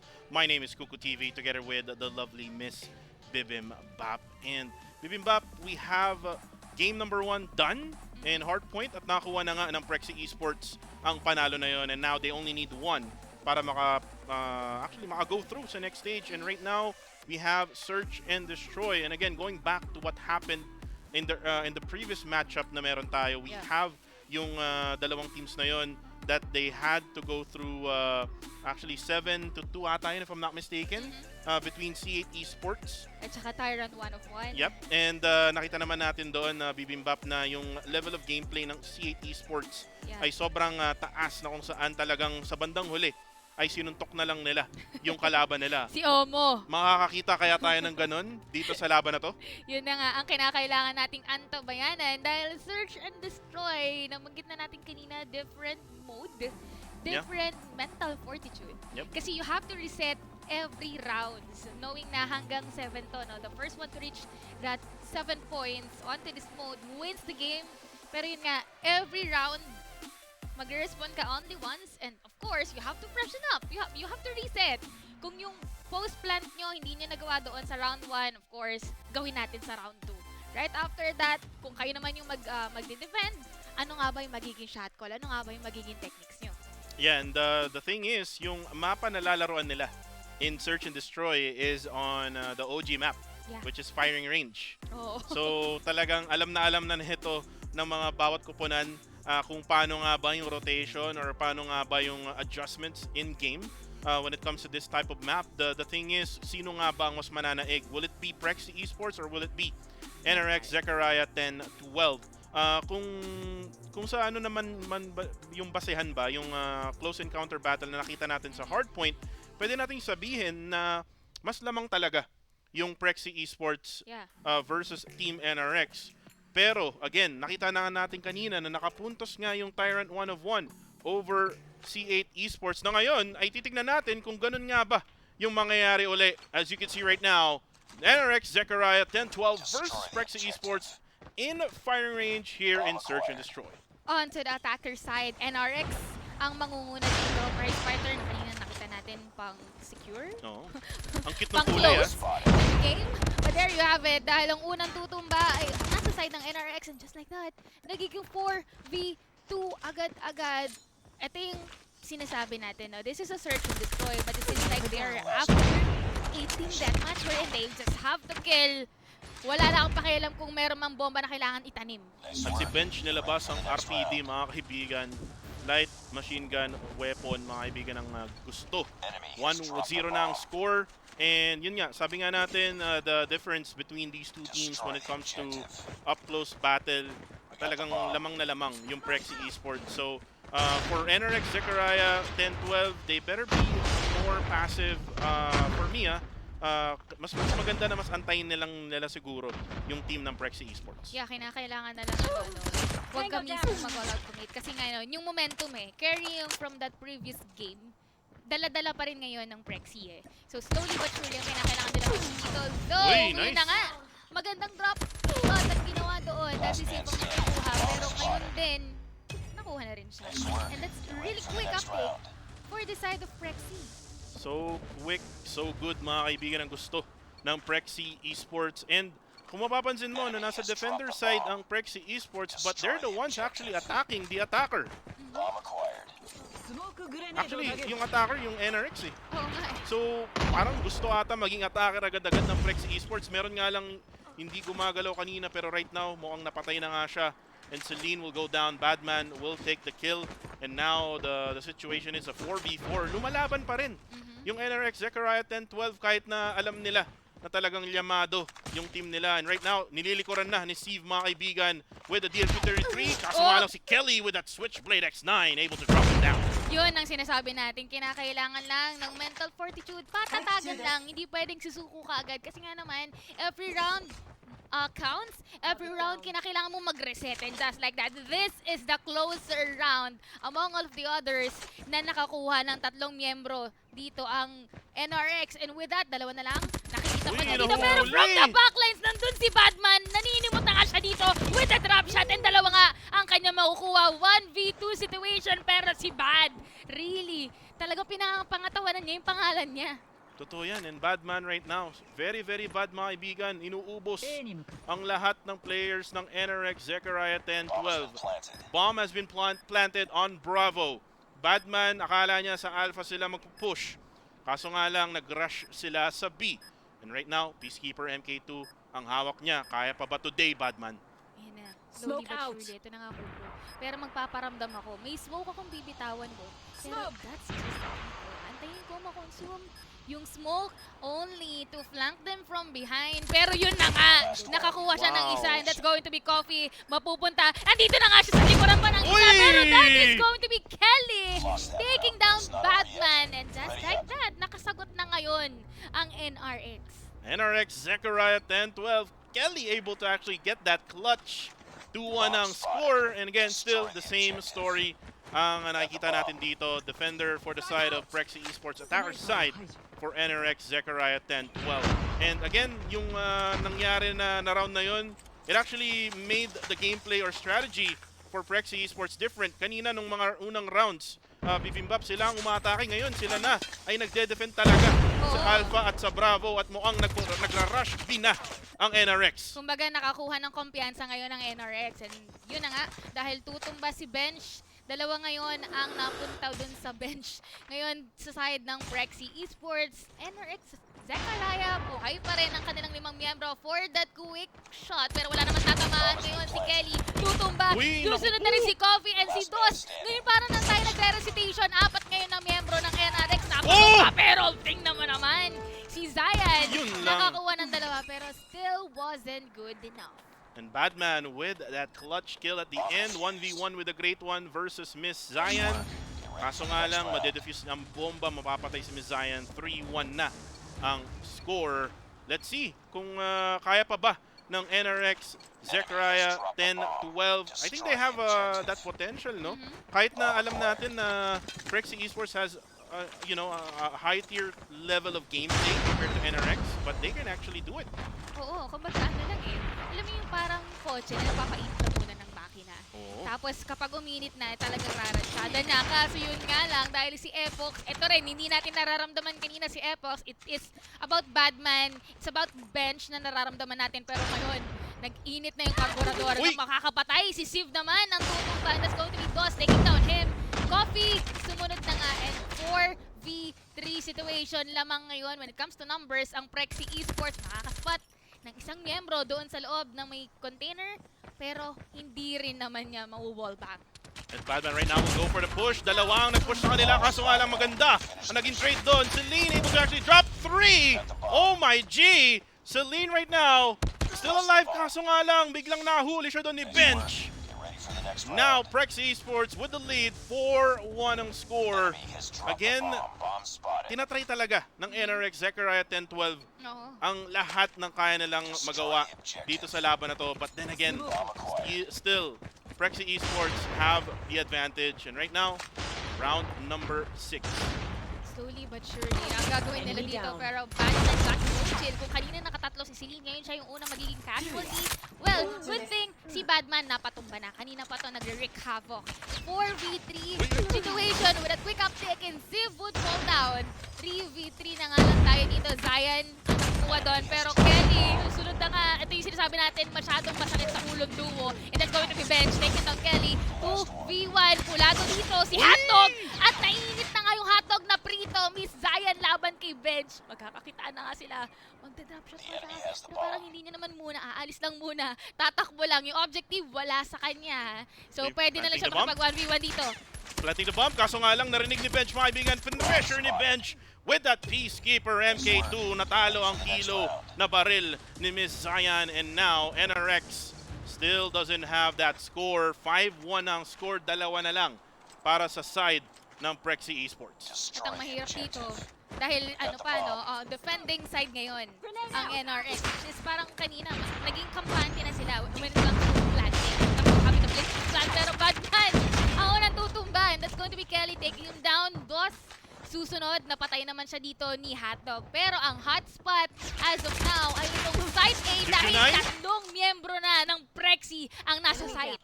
And QQ9 action, nakita tayo doon, and that's QQ9, mga kaibigan. And right now, with that switchblade by Kofi, able to drop Bench. And Bench right now, together with his gang, 2 na lang natitira. Hotdog has the bomb. Siev together with Hotdog, with Kofi left on NRX. 2v1 situation. Hotdog nag-aabang dito sa White Warehouse. Kaso nga lang, binaril siya with the switchblade. And again, the switchblade X9 happening right now here in this day. And let's see if it's gonna be effective here. Kaso nga lang, in-slidean siya doon with that sniper. Napakaganda naman nun. 6-1 game point for the side of Prexy Esports. Ang ganda ng mga pag-sliding nila. Almost, pero never enough. Yung nangyari doon. Wow. And it's really going in an advantage for the side of Prexy Esports. Dahil nakita natin sila yung magaling mag-slide, mag-washing-washing plan.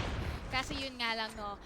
Game point na tayo for the side of Prexy. Still on the defending side ang NRX and Coffee. Nakita agad si Bench. Si Celine naman sumunod. And that's going to be 2. Making it 2v4. Pulado yung mga miyembro ng Prexy Esports. Pero yung location nila, nasa site B na. And now with 2 remaining players left for NRX, Miss Zayan at saka si Dos. Let's see kung makakagawa pa sila ng mirakulo dito. Switchblade X9 ang hawak niya. Now si Steve with that DLQ-33, parang alam na niya kung nasan siya, pero siya pa nga ang nanalo doon with that sniper and one more kill. There you go. Match for the side of Prexy Esports at hindi na nga makakaproceed ang NRX Zechariah 10-12 onto the next stage. But congratulations to Prexy Esports for winning that matchup. Another 2-0 match para sa ating ikalawang match. Pero alam mo, ang maganda dito, no, almost there. Yeah. Yun yung sinasabi Almost, but natin. Never enough. Never Yeah. enough. Oh, wag, baka makapera tayo. Pero yun na nga, alam mo yun, slowly but surely, nakakapana nila eh. Pero, of course, completely, medyo malaking disparity sa kanilang dalawa. Pero, let us head on to our highlights of the match para dito sa Search and Destroy. Ayan, tignan natin yung nangyari sa Search and Destroy. In the first couple of rounds actually, kung titignan mo, yung ginawa ng team ng Prexy Esports, talagang sila yung naging attacker. Oo. Nabaliktad ang mundo, mga kaibigan. It's the upside down is what happening right now dito sa first 2 rounds. But then again, after the first 2 rounds, nung nakapanalo yung NRX laban sa Prexy Esports, sabi ng Prexy Esports siguro, maybe we have to, do whatever Englishero strategy. sila, Englishero. No? Oo. Englishero yung mga yan eh. Pero Sabi, siguro, inisip nila, Bibimbap, na kailangan nating ibalik kung ano man yung normal strategy hindi natin. pwede magpakakampante. Yun, Kumbaga, in oo. layman's term, kailangan nating seryosohin. Kasi sana all. Oo, ayun na. Ano ba? Pero yun na nga, kailangan seryosohin. Kasi mahirap kapag lumaki yung lamang ng round ng NRX kasi baka hindi nila mabalik yung momentum na meron na sa kanila. Totoo yun. And that's what happened here. In the next few rounds until the end, until nag-7 yung score ng Prexy Esports, they basically waited for the players of NRX to actually push or rush either sides A or B. And dun sa may bandang huli, they knew na merong tao dun sa Bravo na nagde-defend actually. Kasi defender side na yung NRX nung time na yun. And they were able to actually pick them up one by one. And then there were 2 players na nagtatago dito sa white warehouse na to. And that's basically what happened here for NRX Zechariah. Talagang inubos sila isa-isa ng Prexy Esports hanggang sa huli. Yun na nga eh. Talagang hindi sila nag-let go of the opportunity. Kapag meron din silang makita na may isa. Pero alam mo, ang pinakamaganda lang din dito, kasi na-witness din natin how NRX struggled to fight back. Diba? Hindi yung alam mo yung parang, okay, sige, sa inyo na. Wala eh. Nandun pa rin yung sportsmanship when it comes to our players. And one thing na napansin ko rin, yung team ng NRX, palipat-lipat sila ng loadout. Oo. May gumamit ng Kilo, may gumamit ng QQ9. They were using a Switchblade X9 nung simula. Siguro hindi sila familiar pa siguro sa Switchblade X9. That's why they switched to QQ9 and also to the Kilo gun na meron nga tayo. May naka-CBR4 nga rin kanina. Oo, yun, diba? Hindi ko nga napansin yun kanina. Napansin ko lang, ang daming naka-Switchblade at naka-Peacekeeper, and then eventually nag-change sila around the latter stages of Search and Destroy. But that has been us for our match 2. Another 2-0. If nabitin kayo, syempre, meron pa tayong 2 pang serye na ngayong ding araw na to mangyayari. So make sure to follow our social media pages. Yeah, definitely yung social media pages natin. Live ngayon sa Facebook. Go to facebook.com/PHNationals, at kung gusto nyo makipagpardagulan sa Twitter or Instagram, you can go ahead and follow us at PHNationals. At sa YouTube naman, click here to subscribe to youtube.com/TheNationalsPH. Siyempre. Pero, dyan lang kayo dahil magbabalik kami. This has been the Nationals Call of Duty Mobile Philippine Open.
nagbabalik kami dito sa The Nationals Call of Duty Mobile Philippine Open.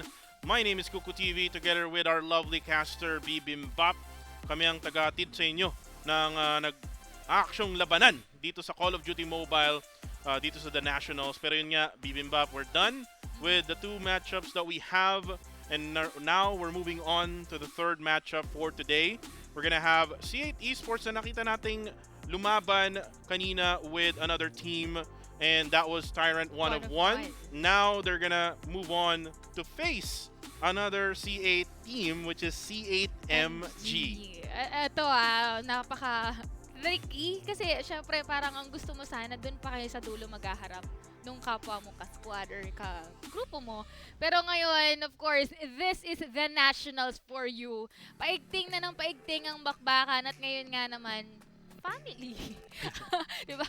Masasabi natin, pamilya tong dalawang squad na to. Pero we don't know yet kung sino nga ba ang bumubuo sa C8MG. Yeah, and pwede nating sabihin dito, focus sa goal, diba? Focus Oo. sa goal. Iwan mo. Iwan pati kaklan. Iwanan mo. I-change name mo yung kaklan mo. Kaya siguro nagkaroon ng change of IGNs din for C8 Esports. Kasi nga, di ba, nung last time, nung Series 1 actually, Challenger Series 1, yeah, they had C8 Legacy in their name, and now we have C8 Esports.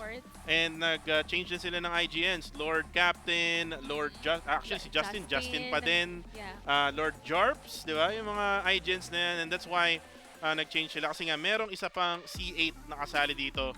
We have C8MG. We're not yet sure though kung sino yung mga players na maglalaro for C8MG. But when you talk about yung clan na C8 in Call of Duty Mobile, they have really good teams na sumali nung Garena Masters 3. We have C8 Legacy and C8 United.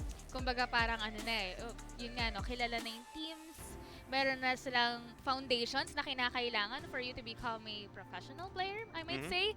Kasi meron na silang experiences na nangyari doon. We are not yet sure kung sino-sino nga ba yung bumubuo. But one thing's for sure, the moment na magkaroon ka ng 2 points, diba, matik, ikaw yung mananalo. Katulad nung nangyari during our previous matches, match 1 and match 2, 2-0 And this time, we are moving on to our match 3 with the same facets, with the same modes that we have, hardpoint, search and destroy, and unfortunately, hindi pa natin nakikita simula pa ng araw ngayong Sabado ang control. Totoo yan. And yung control na yan, sobrang mailap.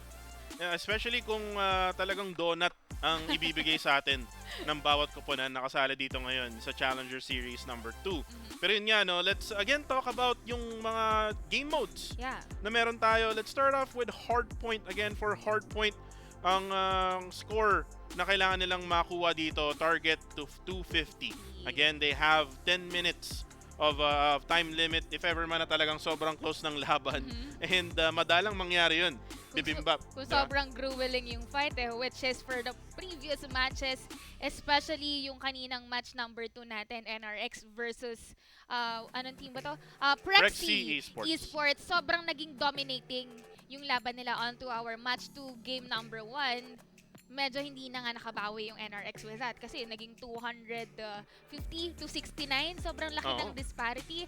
Pero yun na nga, and our next mode is going to be a search and destroy. Ang kinakailangan ay maka-reach ka ng 7 points. Yep. We have overtime. And as well as ilang seconds ang meron tayo for this match, for this mode?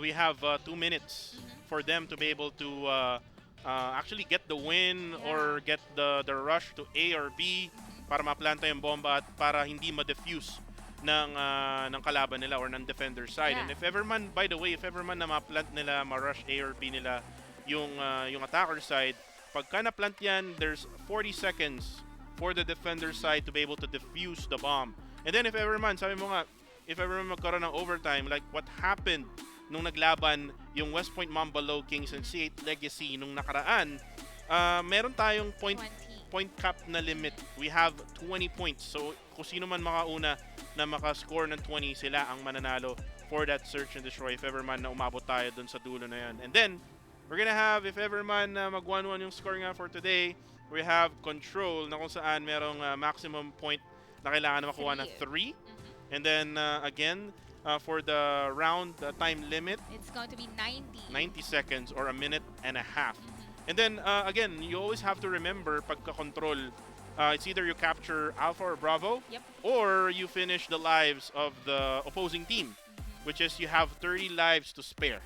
Yun nga eh. You have to acknowledge as well yung mga pag-commit mo kung kailan ba kayo susugod. Hindi lang siya parang katulad ng different modes like Hardpoint na you will respond. Yes, eventually, you will respond. But you have to acknowledge naging futile ba yung buhay mo nun? Yep. Or meron ka bang nakuhang trades? And if the answer is yes, ibig sabihin, maganda yung nagagawa mo for your team. Right. And yung control na yan, pinalitan niya yung game mode na domination before, na kung saan talagang sanay na itong mga teams na naglalaro ng Call of Duty Mobile in scrimmages, in community tournaments, and also in tournaments like this in the nationals, yung Call of Duty Mobile Philippine Open na nangyayari ngayon. And again, if ever man na makapunta tayo dun sa control na yun, pero let's focus on yung hardpoint na nilalaro nila for the past 2 matchups na nangyari. Hardpoint, it's always a one-sided matchup nung nangyari nung dalawang matchup. But right now, I think na magkakaroon tayo na mas close na laban kasi we're gonna have 2 C8 teams na maglalaban ngayon. C8 Esports versus C8 MG in stand-up. Titingnan nga natin. Nabanggit mo na masyadong mainit, no? Especially, kinakailangan i-secure nila agad yung point 1 or be it yung mga entrances natin. Looking through it, alam mo, medyo nakakalito kasi parehong C8. Oo, yung basta nakikita, C8 mananalo. Oo, yun ang sure. Oo. Pag hindi C8 ang nanalo, dinaya. Tahan tayo, bibimbap, C8 ang mananalo. Pero right now, looks like yung side ng C8 MG ay makukuha itong Hotel Yard na ngayon ay P1 dito sa mapa ng standoff. And you can see right now that they're able to actually get 30 seconds of the timer dito sa P1, but will eventually be taken over by C8 Esports. Yun na nga, nakakasabi mo lang. Ngayon, nagtitake naman yung timer or yung scores for the side of C8 Esports. At C8 MG, I might say, would try for the retake, pero hindi naman nila agad-agad makukuha. Pero 10 seconds na lang para mapunta dito sa point 2. And seems like binitawan na nga ng MG dahil they are going to eye for that point 2. Masakit yung binitawan ka, pero may dahilan kung bakit binibitawan yung hardpoint dito sa game mode na to. Kasi nga, yung P1 ay patapos na. P2 is now activated in just a second. And right now, let's see kung sino makakuha. C8MG pa rin ang makakuha. Parang alam na ata ng C8MG yung laro ng C8 Esports. Nabasa na eh. Kasi ito rin kanina yung naglaro during our match number 1. Most likely, pwede nga rin sila yung mag-scream. At alam nila yung mga arsenal na ginagamit. Pero a lot of our players are using switchblades knowing na madami ding mga kanto dito sa mapa ng standoff. Especially yung mga skirmishes na ganyan. Meron kaagad matik mailis pa lang sa yan. And katulad nga lang nun, we have LA able to actually get that Switchblade X9 kill. Again, Switchblade X9 really good with that up-close and personal battle. And you can see others using Peacekeeper MK2 if ever man talagang kailangan mong barilin sa malayo yung mga players na kalaban mo. But right now, ito na yung challenge na ginagawa ng C8 Esports. Right now, 14 seconds left. They will be able to get this hard point right now, 61 to 26. Mag-switch na yung hard point na to, going on to the next hard point, and looks like nakaposisyon na yung team ng C8MG. Ang nangyayari, ganun pa rin, no? Katulad ng scenario doon sa point 1. Kapag 10 seconds, bitawan, yun ang shot call, and right after that, punta na agad tayo doon sa next point. And looking at it, ganun na nga ang na-secure ng MG, pero ngayon, may panibagong panlasa dahil esports, or C8 Esports rather, ang nag-challenge at sila naman ngayon ang nagka-camp. Sila na nga nakakuha ng hard point number 3.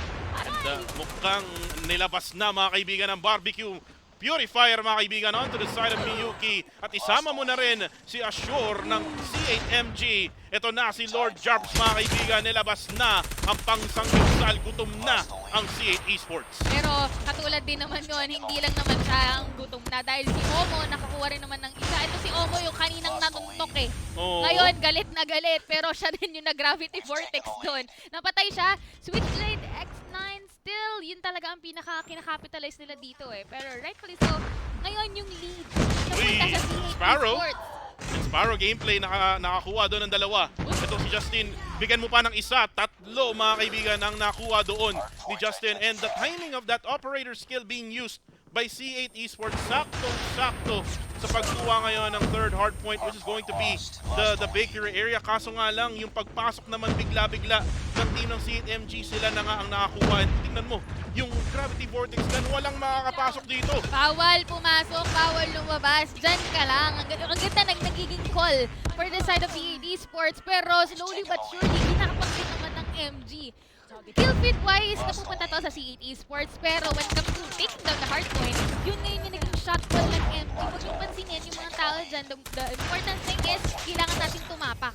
Kailangan talagang tumapak ngayon na ng C8 MG kasi humahabol at umaariba na ang C8 Esports. Look at the score right now, 107 to 81. Kanina sila ang natambak. And ngayon, C8 MG naman hindi na nakakapuntos. Napako na sa 81 points. Sabi kasi may mga tao at may mga bagay na maganda lang sa umpisa. Yun. Tapos yun na nga dahil nandito na sila for the challenge. 1-2-2, 81. May naglalurk dun sa corner pero hindi naman din naging enough para mat-uptake nila yung point number 3 natin. And just like that, ngayon, pupunta na naman tayo sa another point. 1-2-2, 82 ang unang makakasecure ang C8 MG. This is P number 1 at the yard, mga kaibigan. Lord Jarbs able to actually get one. Kaso nga lang dito si Mamra, mga kaibigan, nilabas na ang Switchblade X9. At nakaabang lang dito si Lord Captain dito sa staircase. And right now, you see that MG is able to actually get the hard point. Nakascore na nga sila from 81 to 98. Now, makukuha naman ng C8 Esports. C8 Esports now will get the scores with 30 seconds left in P number 1. At ito, tuloy-tuloy pa din eh. Yung counter na yan, that's really the hot block or hot place to be. Pero 134 na hindi eh. Alam mo, they're trying so hard to take the point na nagiging vital yung effort. Pero tingnan mo naman yung double kills ni Miyuki. Parang kukunate lang dahil dalawa yung natamaan niya doon. The Kukunate, the God Nade, ika nga sabi nga nila dito sa Call of Duty mobile scene. And right now, you can see the switch of the scores now leading na yung C8 Esports after that, yung paikot-ikot ng hardpoint. And now, P number 2 is gonna be activated in less than a couple of seconds. Annihilator from Lord Omo, mga kaibigan. Isa pa, mag-audition nga ba ang C8 MG? Mukhang hindi. Pero si Mamra nakabang na dito. Napakaganda naman nun. Sumabog sa muka, mga kaibigan. Lord Jarps with that trophy system sa muka. And right now, 46 seconds to go in P number 2. Mukhang nasa side ng MG yung hardpoint na to. At pinapasok na nga ni Justin. There you go. Nice shot there with the Peacekeeper. Kaso nga lang yung depensa na ginagawa ni LA at saka ni Proxy, napakaganda rin. Tatlong layer of defense ang kinakailangan ni penetrate ni Justin. At ngayon, si Lord Jarps naman pala, yung Samgipsal method lang ang hira dahil dalawa ang natusta niya. Kaso, little din na meron palang tao dun sa may bandang gilid. Pero still, maganda dito. Kuko, 100-100. This is the closest ever sa hardpoint na masaksihan natin ngayon. And LA with that God Nade onto Lord Jello, mga kaibigan. And Bibimbap, yung usage ng operator skills right on point. Kapag alam na ng C8 Esports na yamado na sila dun sa area na yun, talagang nilalabas na nila to. Kaso nga lang, will it bite them later on? Parang kumbaga kung ginamit mo na agad, super early nga ba? So, ngayon, ang ginagawa nila dito with the Gravity Vortex, with the Purifier, pero Miyuki ngayon naman with Annihilator, taking down 2, meron pa nga bang susunod? Ngayon, may drop shot siya dito, pero wala nang sumunod dahil hindi na natin siya nakita sa mapa, mapapatay din siya. Pero yeah, going back, 175-131, nagiging siso battle eh. Walang nagpapabaya. Kung kanina 10 seconds lang bago nila bitawan, ngayon hindi nila sinasadya mabitawan. Ayan, sana all hindi binibitawan, mga kaibigan, at hindi binibitawan ng C8 MG itong hardpoint number 3 na to. 25 seconds to go at mukhang makakahabol sila sa puntos na to. Kaso nga lang, pumasok na ang C8 Esports. Sabi nila, no, hindi namin kayo papayagan. Kayo ay titigil na ngayon ay kami ay papasok dito sa point number 3 na ngayon ay titignan namin ngayon kung kaya namin tong ma-capture. And look at Mamra right now, naka-ready na siya with the Switchblade. Isang nakuha niya doon. Kaso nga lang, inaabot siya ni Lord Captain. Lord Captain will take him down. And now, the hard point will be activated in less than 5 seconds. At napunta nga ito sa C8 Esports. Paunti ng paunti sana yung gap coming from C8 MG. Pero kasi yung situation yung C8 Esports, ayaw nilang sila yung naghahabol. Sila agad yung nauuna dun sa point at meron silang mga defenses na binibitawan. Pero ito na nga yung Gravity Vortex. Meron ba tatamaan? Wala siyang nakuha. walang nakuha doon. Napakaganda ng placing nila doon sa loob ng hardpoint na yon. And right now, 28 seconds left. MG ay nakuha na nga itong hardpoint na to. 166 to 191. Humahabol ang C8 MG. C8 Esports mukhang delikado. Alam mo parang naglalaro tong dalawan to Kumbaga parang sila talaga yung match up for the screams. Kasi nakikita natin walang nagpapabaya, walang stagnant moment na prehito lang sa corners. Talagang napaka-snappy ng ginagawa nila dito. And looking at that, 199, 50 points left for the side of C8 Esports. Pero hindi rin naman pumapaya dito ang C8 MG. Pero right now, Justin, kasama na dito si Oma the captain, nagkikill, nag-wreaking havoc sila. Pero si Proxy taken down Jello. Ang ganda ng positioning dito ni Justin. Inaantabayanan lang niya kung may dadaan dito sa may bandang gitna. Totoo yun, and nag-wait na lang siya kung sinong dadaan, mga kaibigan. And you could see kanina yung sa bakery area, yung mga scrap time na lang yung nakuha ng C8 Esports. Pero maganda ang naging rotation nila onto this next hardpoint, the Hotel Yard hardpoint P number 1. At ito na, nilabas na ni Jarvis, mga kaibigan. Purifier sa mukha, mga kaibigan. Sinunog ang face. Kailangan mo lang magparitoke, mga kaibigan. And right now, you can see the 37 seconds left on the clock. They still have the hardpoint and they might take it away here, Bibimba. Ang nangyayari nga dito, si Jarvis hindi niya nabitawan. Totally consumed, well and calculated. Katulad na lang din ng Annihilator na bitawan ni Omo. Kanina pa siya dito, nakatatlo. Merong susunod na isa with a Switchblade X99 dahil nakaapat siya na kill bago siya mamatay. And look at that, 4 points na lang. Ayaw pa talagang umayaw ng C8MG. Think positive, huwag kang aayaw, mga kaibigan. Pero ito na yung push na ginawa ni Lord Captain, able to capture the hard point. 250 to 184. What an exciting hard point there, Bibimbap, sa nangyari na yun between C8 Esports and C8MG. Alam mo, pinapatunayan nila sa atin na wala pang closest na match kanina for the hard point now. Take a look at this squad. Diba, parang pinapatunayan nila na kung kanina wala pa tayong mga control modes na nakikita. Well, this is the closest match na maaari magkaroon tayo. Yeah, for today. Oo, for today. Kasi kanina, nakita natin, hindi man lang umabot ng 3 digits score yung kuponan na kinalaban actually ng C8 Esports, which was yung Tyrant 1 of 1. Diba? And yung another team na nangyari din kanina between Prexy and then the NRX. And NRX, And right now, you saw two C8 teams, C8MG and C8 Esports. As you can see now, the highlights, a lot of players are using Switchblade X9, which can really be effective pala in a hardpoint game mode. Well, I'm more of depende rin sa mapa. Kasi kung makikita mo dito sa standoff, sobrang kitted Alam mo yung mga entrances, especially dun sa may Hotel Yard. Isang pader lang, nasira pa, yung nagbe-break even or nag-iwalay sa inyo nung kalaban nyo. And this is the only time naman nagkaroon din tayo, for this day, of course, ng Sparrow na nakatatlong kills. And time, they have utilized their operator skills pretty well. Wala tayong nakitang gumamit ng operator skills na namatay lang. And actually, meron nga isa for Gravity Vortex gun. Yun. One time lang. That was for C8MG. Nung tinry nilang i-capture yung P number 4 in bakery area, na kung saan binato, binaril yung Gravity Vortex gun, pumasok sa loob. Kaso nga lang, ang ganda ng positioning kasi nung C8 Esports sa loob, kaya walang napitas na kahit isa. And this is what you told everyone kanina, na si Justin nakaposisyon dito sa area na to. This is actually where P number 2 is at, and talagang inaabangan niya yung mga players from C8MG na lumabas dun sa area na yun and pipitas na lang siya one by one. He's actually able to gatekeep every single one player from C8MG na makapunta dito sa Hotel Yard, and that's why C8 Esports got the win here in this matchup. Napakaganda ng pinakita sa atin ng C8 Esports. Kasama na rin dyan ng C8MG. But of course, this is just our game number 1 for match number 3. Pero ganun na agad katindi ang ating nasaksihan. Sobrang tindi talaga ng labanan for Hardpoint. Paano pa yung next game mode, which is yung Search and Destroy.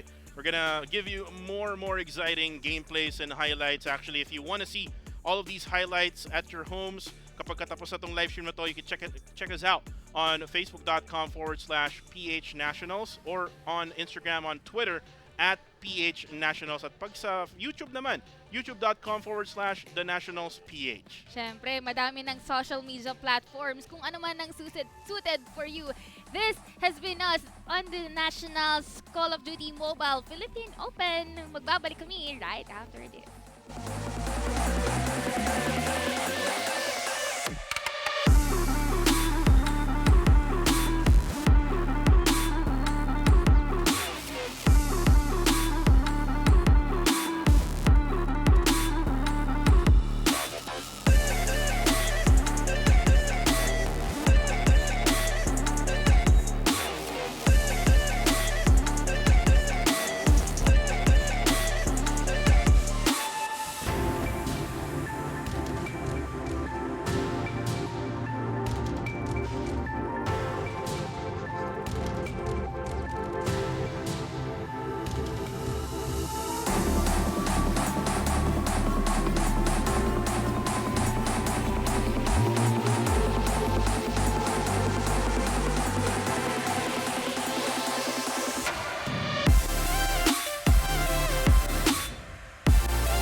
And welcome back here to the Nationals Call of Duty Mobile Philippine Open. Kami ang iyong casters again.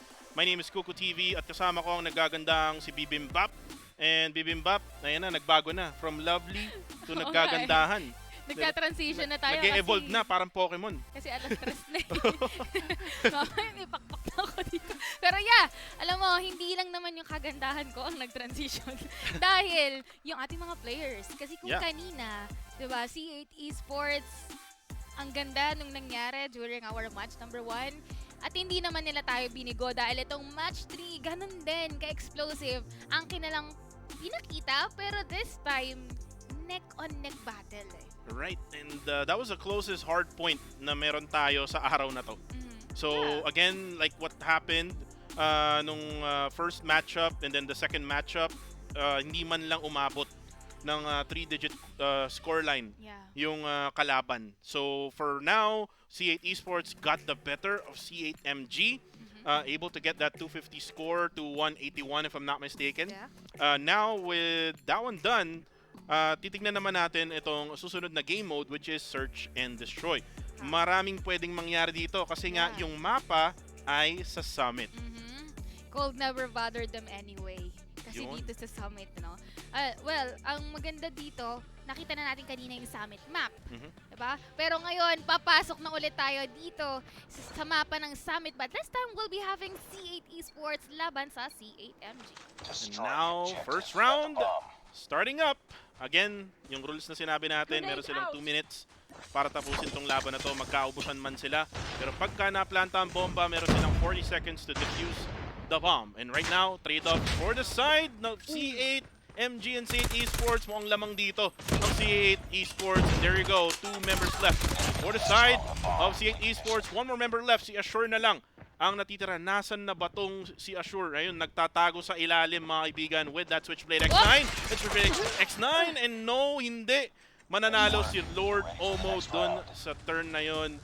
And now, 1-0 na ang score.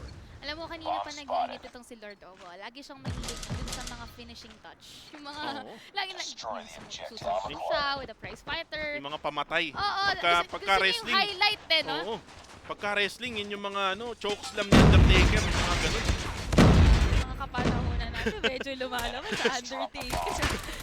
Yung John Cena, medyo pwede pa eh, pero ma-Undertaker ka na. Pero yun na nga, dahil this round is up for the taking. C8MG, isa na lang ang natitira.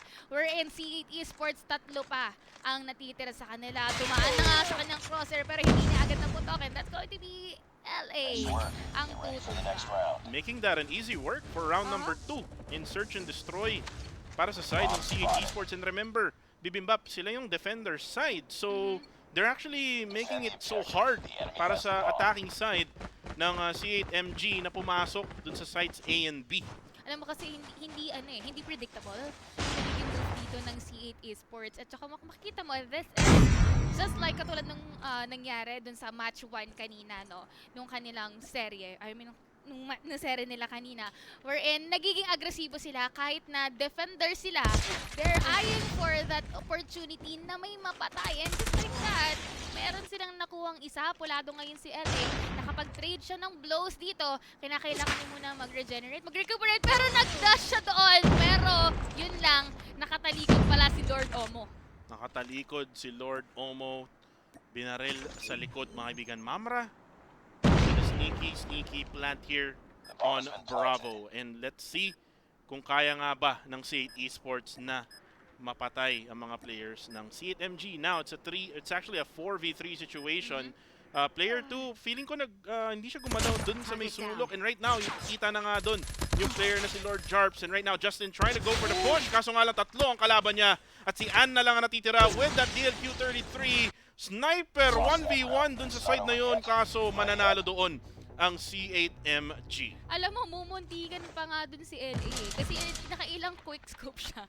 Pero masyadong malikod si Ann. Kaya mumuntikan niya pang hindi mapatay, no? Pero yeah, a good point take para dito sa side ng C8MG, and that was the closest. Kasi during the previous rounds, hindi sila nakaka-reply, hindi sila nakakasagot. Rather, sila mismo agad-agad yung napapatay. Pero that time, nakapag-plan sila. Ngayon, yung nades, binibigay na nga. Pero Ashuri, napatuman na nga dito si Jarps ngayon. Meron pa nga ba siyang makikita? Meron nagla-lurk dun sa may bandang ibaba. Pero upwards na rin yun eh. 4v5 situation. Nag-A-plant. A-plant yung C8MG.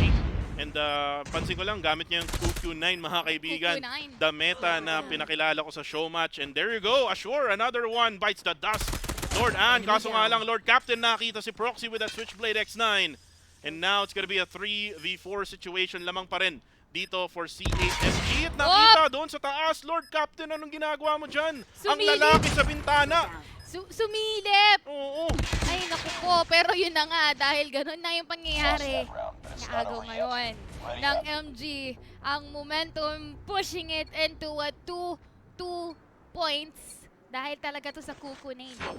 Kuku 9. Nilabas na ang Kuku 9 mga kaibigan ni Assure ng C8MG. At talagang nakabawi na sila dito with a 2-2 score.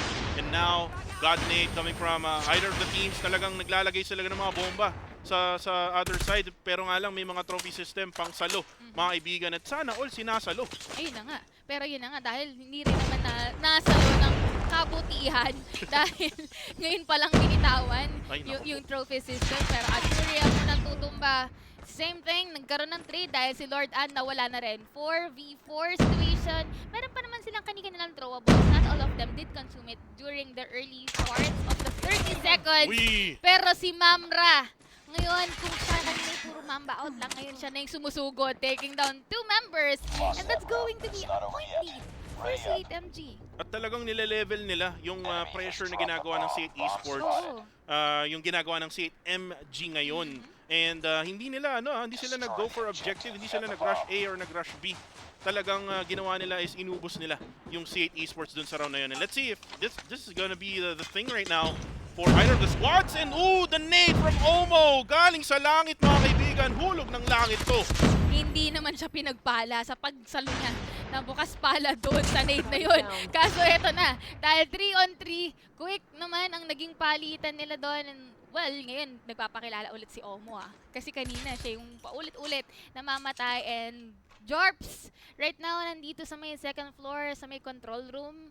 Tinitingnan niya lang naman kung may papasok, kung may bantay, kung meron ba siyang pwedeng salakayin.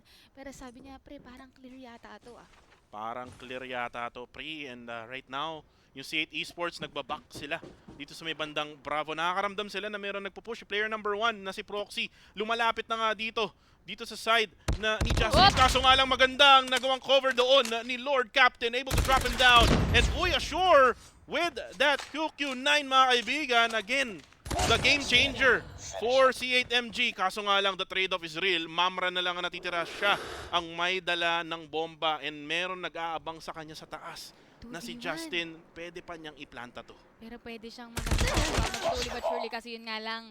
Si Jarps nakatitig na agad. Parang parang kalkulado na niya na, dito lalabas yun. And with that, 3 final switch of the side. Ngayon, attacker naman ang C8 Esports. Mabibigyan kaya tayo ng control game mode, Bibimbap? Yun yung question ngayon.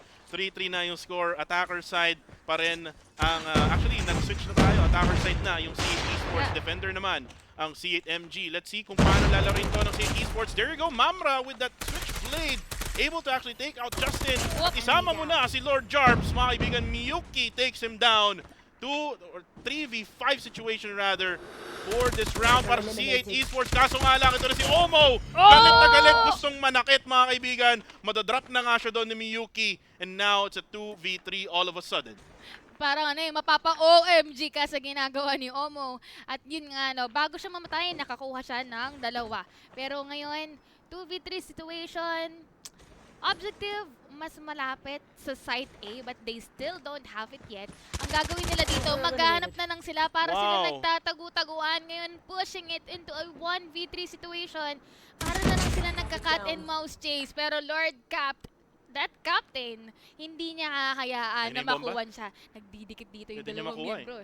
Pwede niya makuha yung bomba actually, Bibimbap. Pero mas pinili niya na gawin tong 1v2 clutch for the side of C8 Esports. And ito, nakita na siya. Sure, 1 goes down. 1v1 with the great one, mga kaibigan. Nilabas na ang DLQ33. And right now, Switchblade X9. Nagpalit siya ng Switchblade. Magkabilang bahay lang. Sabi niya, hindi pwedeng ipilit. Naghahabulan sila dito.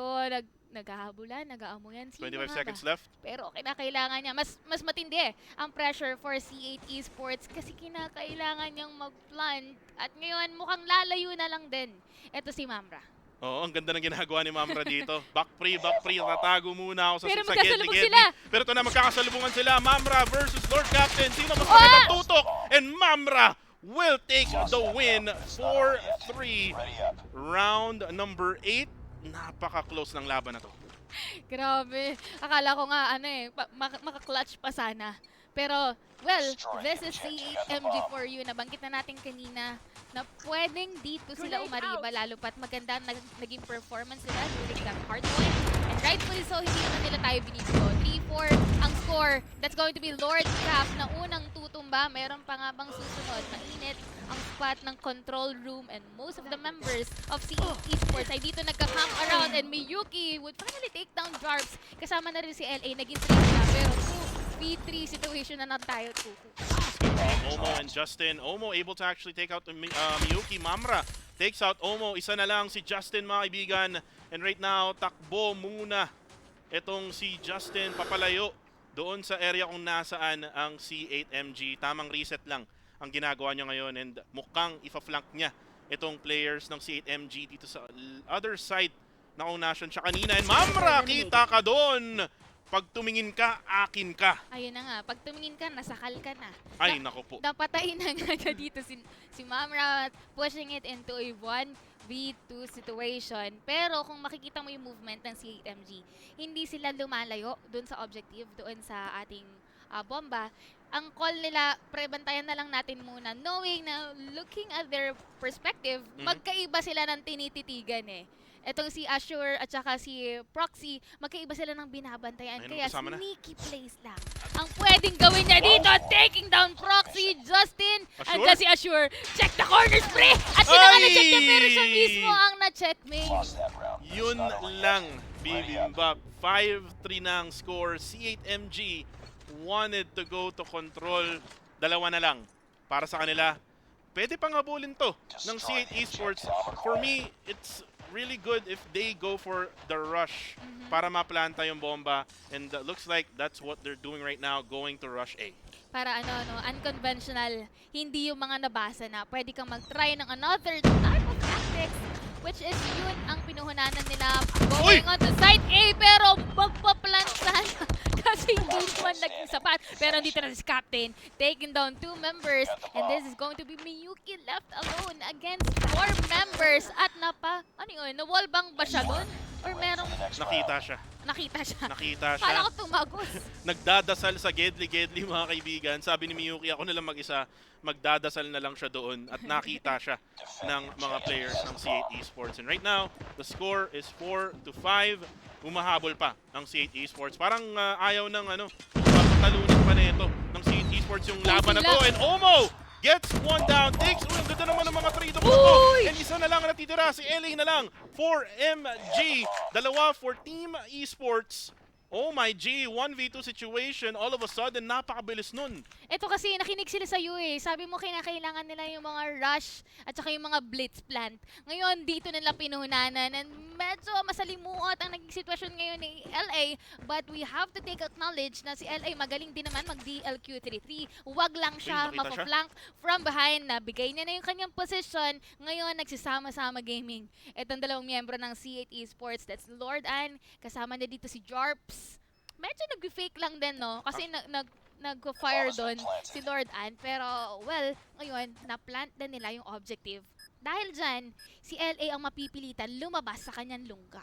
And they have 43 seconds to be able to defuse the bomb. Actually, mag-isa na lang siya. Si LA na lang ang natitira. And this will actually give LA a really hard time, especially with a 2v1, tapos may kasama pang defusal. At ayun, nakita na nga siya, ang lalaki sa bintana na naman. And LA will go back out. Makakakuha siya dito ng Switchblade X9. Nag-switch na siya from that DLQ. Pero mukhang ipupush na nga niya to. And right now, nakita niya si Lord Jarps. Kaso nga lang, my goodness, nagbato ng granada. Saktong-sakto. And defusal is real. 4 seconds to go. May oras pa ba? Mukhang madedefuse pa. Umabot pa. Oh my G, what a play there. Coming from C8MG, LA with the clutch. Kumain ng bala, pagbabato pa lang sana siya ng net, biglang napamatrix na lang siya. Babaliktad, pero yeah. Just when we've thought that is already a C8 Esports game, pero C8MG hindi pa rin nila binibitawan. Puso lang, kapit ng mga sir dahil pwede pa tayo magkaroon ng game number 3. And with that being said, hindi na ulit ginawa ng C8 Esports yung pag-blitz na katulad nung kanina. Ngayon medyo nagiging kalmado lang sila. Na sure, naka-QQ na yung kanina, napatumba ni Omo. Ito na yung push na ginagawa nila Justin. And right now, 2 members left for C8MG. Tatlo para sa side ng C8 Esports. Mukhang na-drop yung bomb, mga kaibigan, and Miyuki takes out Ann. Justin takes out LA. At yun na nga, mga kaibigan, matatay pa nga ang score. 5-6 rather. Hindi pa matatay yung score rather here. Meron pang isa para matay nila yung score. C8 Esports needs one more. Paunti na ng paunti yung gap. Medyo nade-decipher na ng C8 Esports kung ano yung kinakailangan nilang gawin. Pero ramdam ko na medyo merong kaba na binibitawan sila dito. Ano? Kahit ako, kinakabahan. Okay. Kasi parang ito na yung closest for the S&D. Pero napaaga ang pagkawala ni Lord and taking damage ang nangyayari kay Mamra dahil dyan magre-regenerate muna siya dito sa may bandang gilid. Pero nandun pa rin naman sa may bandang giliran. Si Captain, my Captain, taking down Mamra. 3v4, pushing it into a 2v4 situation. Ashore taking down Jarps. At ngayon, delikado na ang mga buhay ng CODM Esports. Yun nga lang, si Ashore, mali yung dinaanan. Proxy takes out Justin. Isa na lang si Lord Captain versus Proxy. 1v1 versus right now here. Lord Captain. Nakita na nga niya, kaso nga lang, nagulat kay Proxy. Switchblade versus Switchblade, and there you go. C8MG wins it, and now this is the first 1-1 matchup na meron tayo ngayon at makakita tayo ng control. Kasi kanina pa natin inaasahan. Oo. Diba? Kanina pa tayo. Request tayo ng ng control eh. Ayan, binigay na. Kanina pa tayo eyeing for that control mode. Especially for the previous matches, lagi tayo nagiging 2-down. Ngayon, maaaring, well, it's going to be 2-1, of course. Pero, sobrang close eh. Even yung S&D, mumuntikan pa yun ma-6-6 actually. Totoo yan. And right now, since then nanalo yung C8MG sa Search and Destroy, hindi natin alam kung sino nga bang mas papabor sa control. Pero yun nga, bago natin pag-usapan yung control na yan, panoorin muna natin yung mga highlights na nangyari dito sa sobrang gandang S&D na nakita natin. Sobrang kumbaga walang lull time yung nangyari dito sa S&D, no? The first passage of the game, this is C8 Esports. Until such time na napako sila doon sa 2 points kasi doon na umariba ang C8MG. And then, we have to acknowledge as well, LA with this signature DLQ33 on point yung mga binibitawan niya kapag may mga dumadaan sa crosser niya. And of course, Switchblade plus Peacekeeper pa rin ang nangunguna.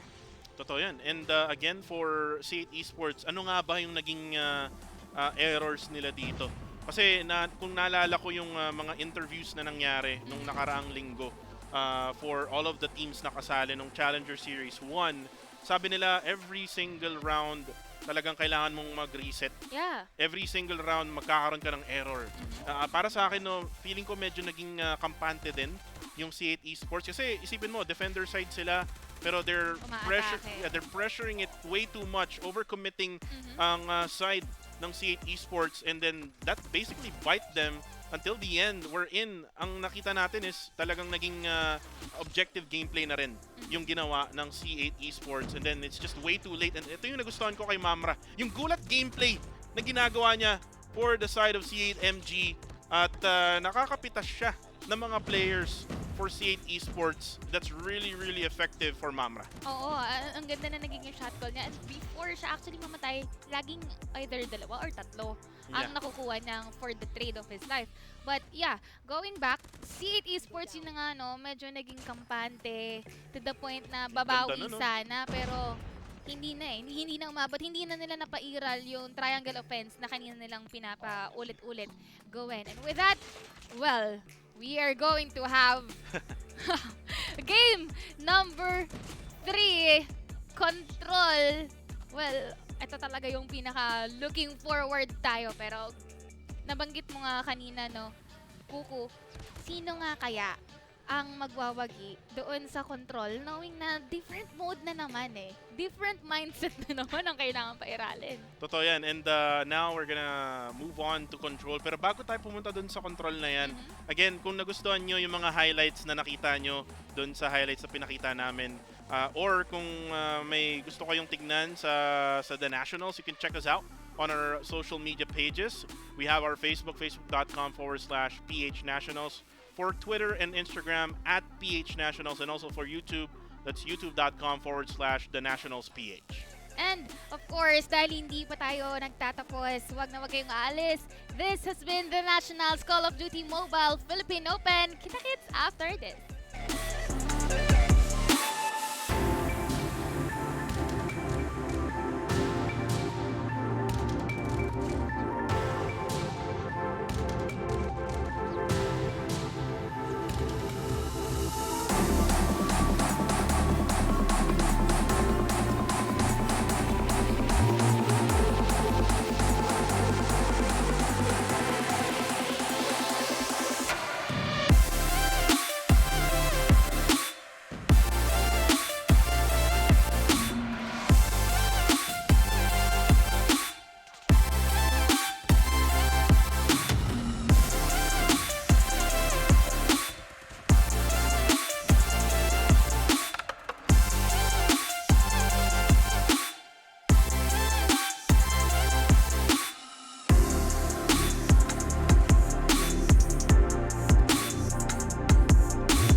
And we are back live here and the Nationals Call of Duty Mobile Philippine Open. Kami ang casters. My name is Kuku TV together with the lovely Miss Bibim Bap. And now we're in for Control after that really gruesome search and destroy between C8MG and C8 Esports. So now, Bibim Bap, Control.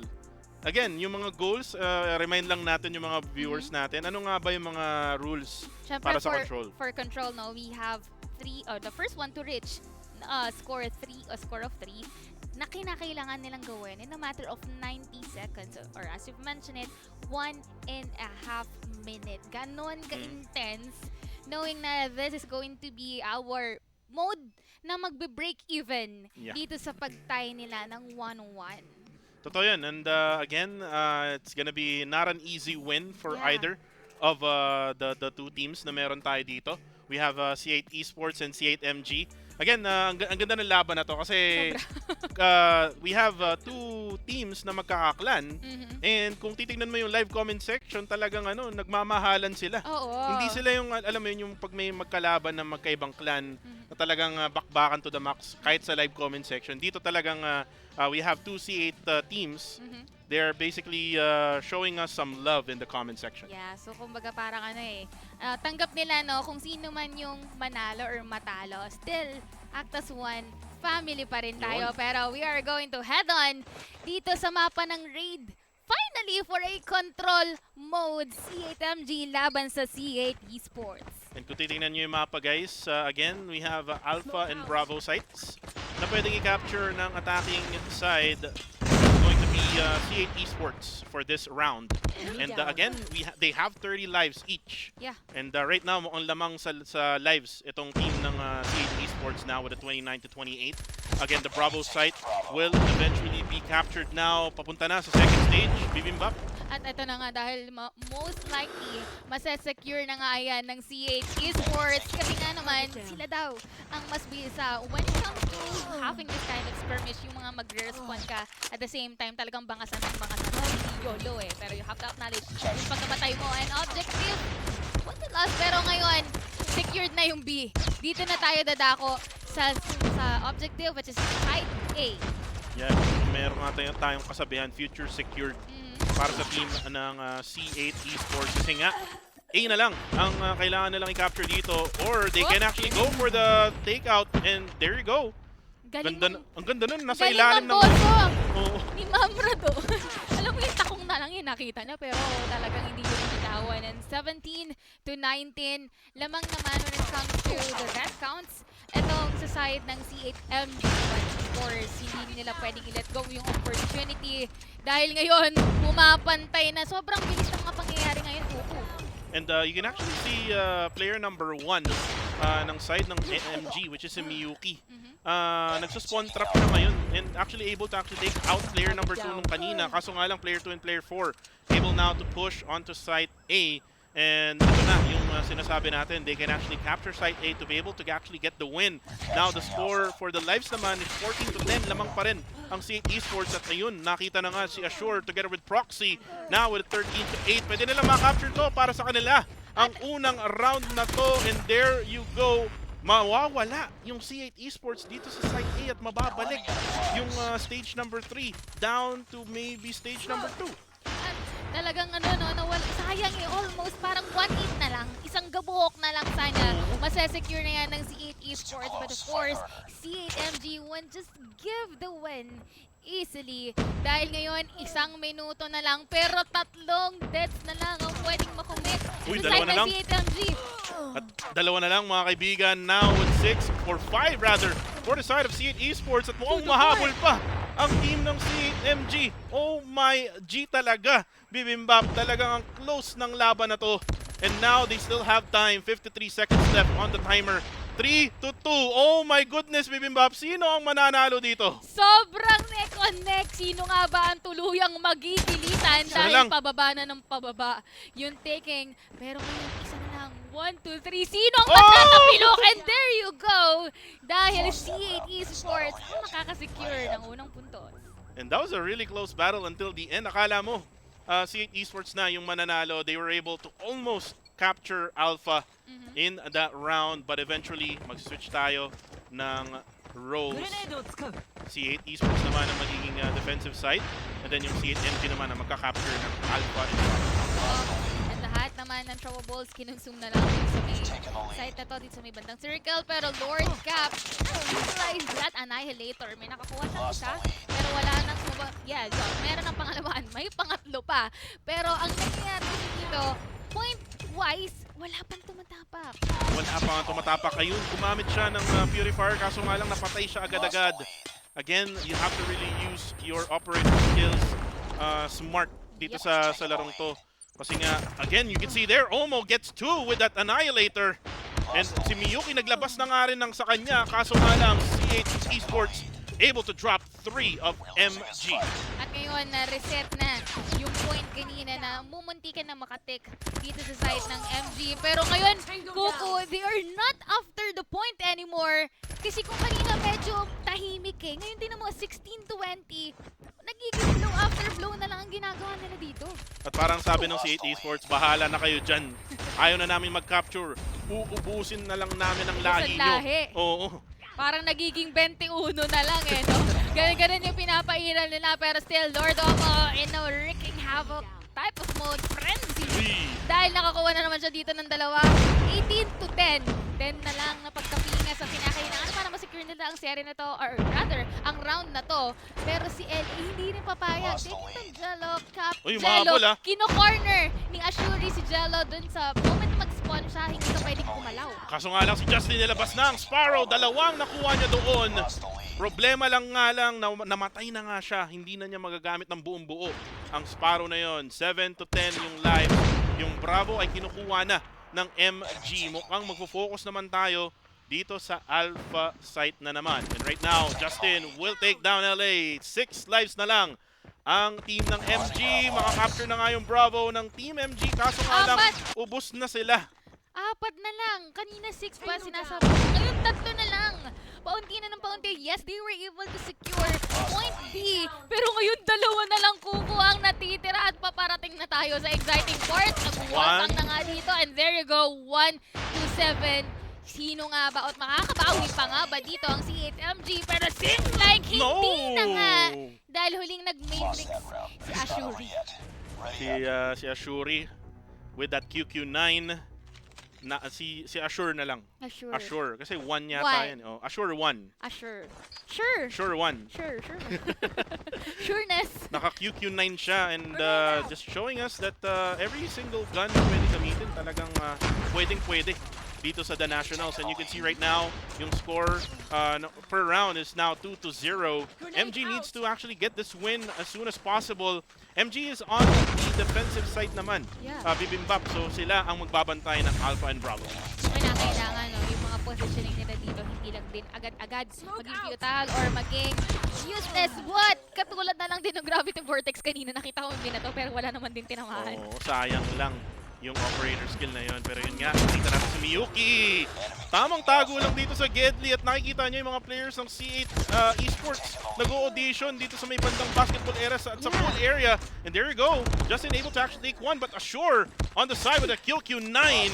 19-22 ang score. Lamang pa rin ng C8 Esports. Unti-unti nila nakakapitalize to. And even, side A, mapupunta na nga rin dito sa side. Oh no! Mumunti ka na naman! Munti ka na naman. Pero nakita na natin to. Yung kanyang gabuhok na part, onting kembot na lang. And there you go. Dahil si Omo nakakuha ng isa and that's going to be Jorbs. Lahat sila eyeing for this side. Bawal may pumasok. And ito na nga, gagamitin na yung Annihilator.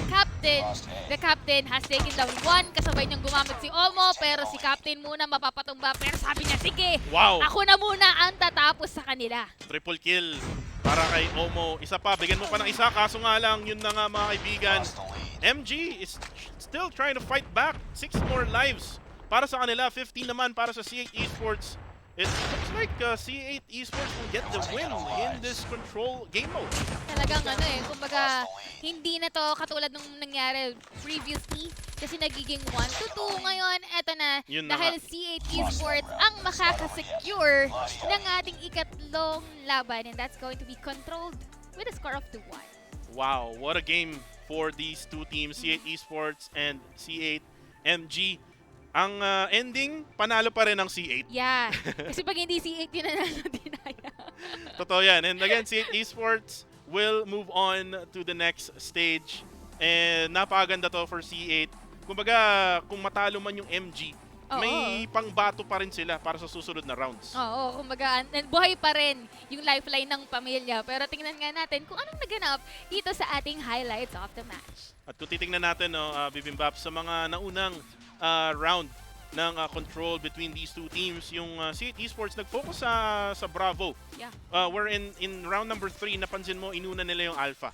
Kasi nga medyo nahirapan sila in round number 1. Pero ito yung ginawa ni Mamra. Talagang dumapa siya malala dito sa may van and able to actually get the foot of the player of C8 Esports. But then again, ito yung nangyari for round number 1 na nahirapan silang makuha yung Alpha site. Wherein what they just did is to just remove all of the lives out of C8 MG. Parang yun kasi talaga yung nagiging shot call nila Kuko eh. Huwag mong pipilitan kasi masasaktan ka lang. Which is, technically, hindi naman kinakailangan pasukin mo ng pasukin yung A or side A. What if, i-corner mo na lang or nasabi mo nga, no, ilalock onto that spawn point kasi syempre dun din siya mag-spawn. Antayin mo na lang na mawala yung invincibility niya and from then on, you need to knock them down. Ganun yung pinuhunanan dito ng C8 Esports. Hindi nila pinilit and even onto our round 3, hindi na nga sila tumatapak sa point eh. Rather, ginawa na nilang deathmatch. Oo. Diba? Parang Busan patayan. lahi. Oo. Patayan na lang, 21 na lang. Ganun na yung ginawa nila. And kung titingnan mo rin naman kasi yung offense na ginawa ng C8 Esports sa side ng C8 MG, talagang top level yung ginawa nila, especially nung round number 3 na kung saan natambakan nila with 8 to 17, nakita natin kanina. And then ngayon, kung titingnan mo, double digit pa yung lives ng C8 Esports now with 1 for C8 MG. Really just hard for C8 MG to, alam mo yun, make bawi. Yeah. Sa, It's hard to sa make control. bawi in that control map. Pero napaka-exciting ng naganap ng match. And alam mo, sobrang nakaka-proud yan. Kung ako, pati ako ng C8 family, knowing na ganito katindi yung squad ko or yung team ko. Diba? And they have showed us here in the Nationals. Totoo yan. And bago tayo mag-go through sa susunod na matchup for the Nationals Call of Duty Mobile Philippine Open. Again, if you love yung highlights na nakita nyo kanina. Also, if you need more information about the Nationals, you can go to our Facebook page, facebook.com/PHNationals. At para naman sa Twitter and Instagram, we have @PHNationals. And for YouTube, just click that subscribe button right now, youtube.com/The Nationals PH. And of course, this has been us para dito sa ating Match 3. Kita-kits tayo right after this break. This is the Nationals Call of Duty Mobile Philippine Open.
And we are back here in the Nationals Call of Duty Mobile Philippine Open. My name is Kuku TV, together with Bibimbap here on my side. And nandito na tayo sa exciting part, ang huling last game para sa araw na to. And we have two of actually of the famous teams here in the Philippines na actually, kung di ako nagkakamali ha, naglaro tong dalawang teams na to sa Garena Masters 3. We have Omni versus RTL Esports. So kumbaga, no, kanina pa tayo nagsasabi na itong mga teams na sumala for the Nationals ay mga meron ng footing when it comes to CODM or community. So kung kanina on to our match 3, masyadong naging gruesome or parang sobrang neck-on-neck battle yung naganap. I won't be surprised knowing na nasabi mo na yung standard na naglaro sila for the Garena Masters if this is going to be as hot just like the match number 3. Totoo yan. And we just saw yung parang sneak preview siguro, no? From C8 Esports and C8 MG. Ito yung final boss ng araw na to. We have Omni versus RTL Esports. I'm not really sure though kung yung Omni na maglalaro na to is actually the same Omni na naglaro nung Garena Masters 3. But again, we're gonna have 3 games again if ever man na kailangan natin ng tatlo. But we are in Hardpoint in Summit. Omni versus RTL Esports. Let's go. At eto na nga, dahil Hardpoint, the first team or the first one to reach 250 as the target last time. Rightfully so for our first point, they are eyeing ito mismo sa side ng reactor. Sila nga, mga kaibigan, na-confirm na natin from the IGNs. Nandito na sila Madman together with everyone else from Omni. And right now, again, yung control yung unang hard point dito at nakuha na nga ng team ng Omni sa simula. Kaso nga lang, kinukuha na nga rin agad-agad ng RTL Esports. Again, we're gonna have a really, really close battle here, knowing for a fact that naglaro na to sa high-tier leagues kagaya ng Garena Masters 3. Kumbaga, naramdaman nila yung ganyan ka-intense na kakayanin talaga nila. 40 and 40, that's really close. In a matter of 17 seconds, makikita natin sa nga ba yung susunod na point 2. Pero this is not the typical type of point or hard point na bibitawan nila in a matter of 10 seconds. Kasi nabanggit mo na nga ako, no? Alam nila kung paano yung stress na kinakailangan mong maghabol ng puntos. Pero ang ginagawa kasi dito ng RTL, titignan mo din sa ating minimap, hinati na nila yung team eh. Yung 4 and 5, player 4 and 5 punta kayo doon sa next point. And then yung iba makikipagtagisan pa rin doon sa may reactor sa first point.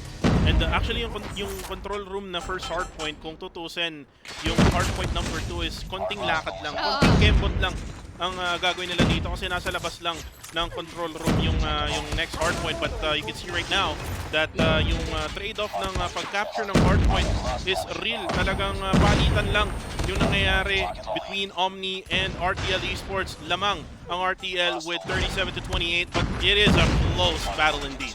At yung point ngayon na ulit sa side ng RTL, sobrang bilis na pangyayari. Just like that, Omni naman ang kukuha. Pero we have to acknowledge as well, still, Switchblade naman ang meta guns na ginagamit nila dito. And Crazy, kanina ko pa nakikita yung name niya. On kill feed, siya yung paulit-ulit nakakakuha ng kills, and even Jello. And also with Susano and Waki, these are notable names actually in the Call of Duty multiplayer mode scene. And right now, pansin ko lang no, yung Switchblade pinalitan na ata niya yung KSP-45 na meta gun na madalas natin makita in the previous big tournaments in Call of Duty Mobile. But right now, you can see here the switch of the hardpoint. P number 3 now activated. And right now, the scores are tied. RTL Esports has the hardpoint right now with 45 seconds left to go. And look at the defense that they're doing right now. That's a box formation being done by RTL Esports. Walang papasok, sabi nila. Pero kasi ang nangyari doon, sobrang laking catastrophe ang nangyari. Dahil mag-purifier sana si only to find out na meron palang nandun sa ilalim ng hagdanan. Pero syempre, andyan pa rin naman ang kanyang ibang tropa. We have Susano, taking down 2 on his head. Pero alam mo ngayon, yung mga operator skills, we haven't witnessed witness a lot of them na gumamit neto apart from that purifier na isang beses pa lang nating nakita. And actually, yung Purifier hindi ganun ka-effective din at the same time.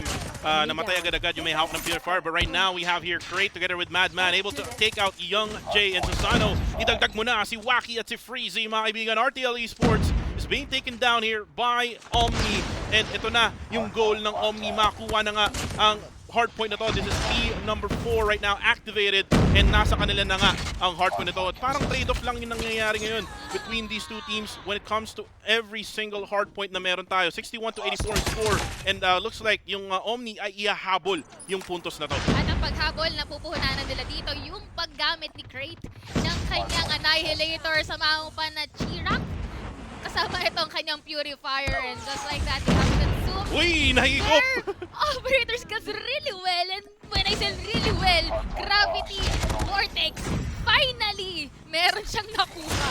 Nahigop malala mga kaibigan yung player na yon from Omni. And right now, Omni still has P number 4 onto their name. But right now, again, they have to rotate all the way to control room again. Kasi babalik at babalik din dun sa kung saan man nag-start Bibimbap. And right now, maganda ang naging rotation ng bawat kupunan dito. All 4 members of RTL Esports is now pushing in, trying to take this hard point here in P number 1. Kaso nga lang, yung ginagawa ngayon ng Omni ay same din ng ginagawa ng RTL Esports. Kaya nga yung scores are tied up in 93 and 92. Right now, nakuha na nga ng RTL yung hard point ito right now with a 100-point mark to 92 of Omni. Nagiging siso battle at walang nagpapabaya dito sa opportunity for just drop shot. Tapos bibitawan din naman yung Purifier. Alam mo, napaka-quick, napaka-snappy. Yung mga players na meron tayo ngayon, walang nag-aantabay lang sa mga corners, walang nagtatago at saka nag-aantabay kung sino man yung papasok. Pero sabi nila, calculation talaga kung kinakailangan gawin. And 102 na stop doon yung RTL, pero time and time again, mapapahap ng bahagya tapos babalik ulit. At si Jello talagang gamit na gamit yung Purifier niya kanina dun sa kill feed. Sabi mo nga, quick, mas quick pa sa fast mga kaibigan yung nangyayari ngayon sa labanan ng bawat kupunan dito. And right now, yung score ay 104 to 111. Lamang pa rin ang RTL. They have control room number 2 onto their name right now for this hard point. Pero yung P number 2 ay napakalapit lang. Konting kembot lang ang gagawin ng RTL Esports at mukhang sa kanila na mapupunta. Kaso nga lang maganda ang ginagawa ngayon ng Omni. Mukhang sila ang magte-take over dito sa hardpoint na to. Pero hindi eh. Alam mo na, almost na-wipe nila. Ayan na nga, with that Suez, kasama yung kanyang Purifier dito. They are just cleaning up. Unti-unti, yes, nakuha ng Omni yung point. Pero flanking from behind, tapos pinapauna mo. At na talagang sinusunog nila yan. Crispy fried talaga yung nangyayari dito sa side ng Omni. Ayan pinaflanking from behind. Gamit na gamit. Isuso na yung kanyang Purifier, and I believe that is around 4 players na nakuha niya. Wow, crispy fried Omni ang gusto ni Susano mga kaibigan. Gutom na tong player na to ng RTL Esports. And right now, the score is 132 to 112. Medyo napapako na yung score ng Omni dito sa hardpoint na to. And right now, makukuha nila yung scrap time na tinatawag natin na kung saan around 10 seconds left na lang ang natitira for P number 2, and now P number 3 will be activated in a few more seconds. And look at who's in this hardpoint. Susano ang nasa hardpoint na to. Nandito agad yung side ng RTL, but that was a futile use of Purifier coming from Madman. Hindi niya yun nakapitalize. Well, yun na nga yung snap time na nabibigay ng RTL Esports. Sobrang hindi nag-materialize for the side of Omni kasi ilang miyembro ng RTL ilang miyembro ng RTL yung nasa point 3, dalawa agad yung sumalubong. Totoo yun. And yung RTL Esports talagang ganda ng ginagawang game plan dito. Alam na nila na nasa kanila yung lead, and right now they are able to rotate all the way. But then again, look at what happened right now. Yung P number 3 ay nakuha na nga ng Omni, and right now using all of those operator skills, Purifier will get one. Kaso nga lang matatrade off siya. Nakahanda na si Chirac mga kaibigan with the Purifier. Walang papasok dito. Quarantine malala mga kaibigan ang gusto ng Omni.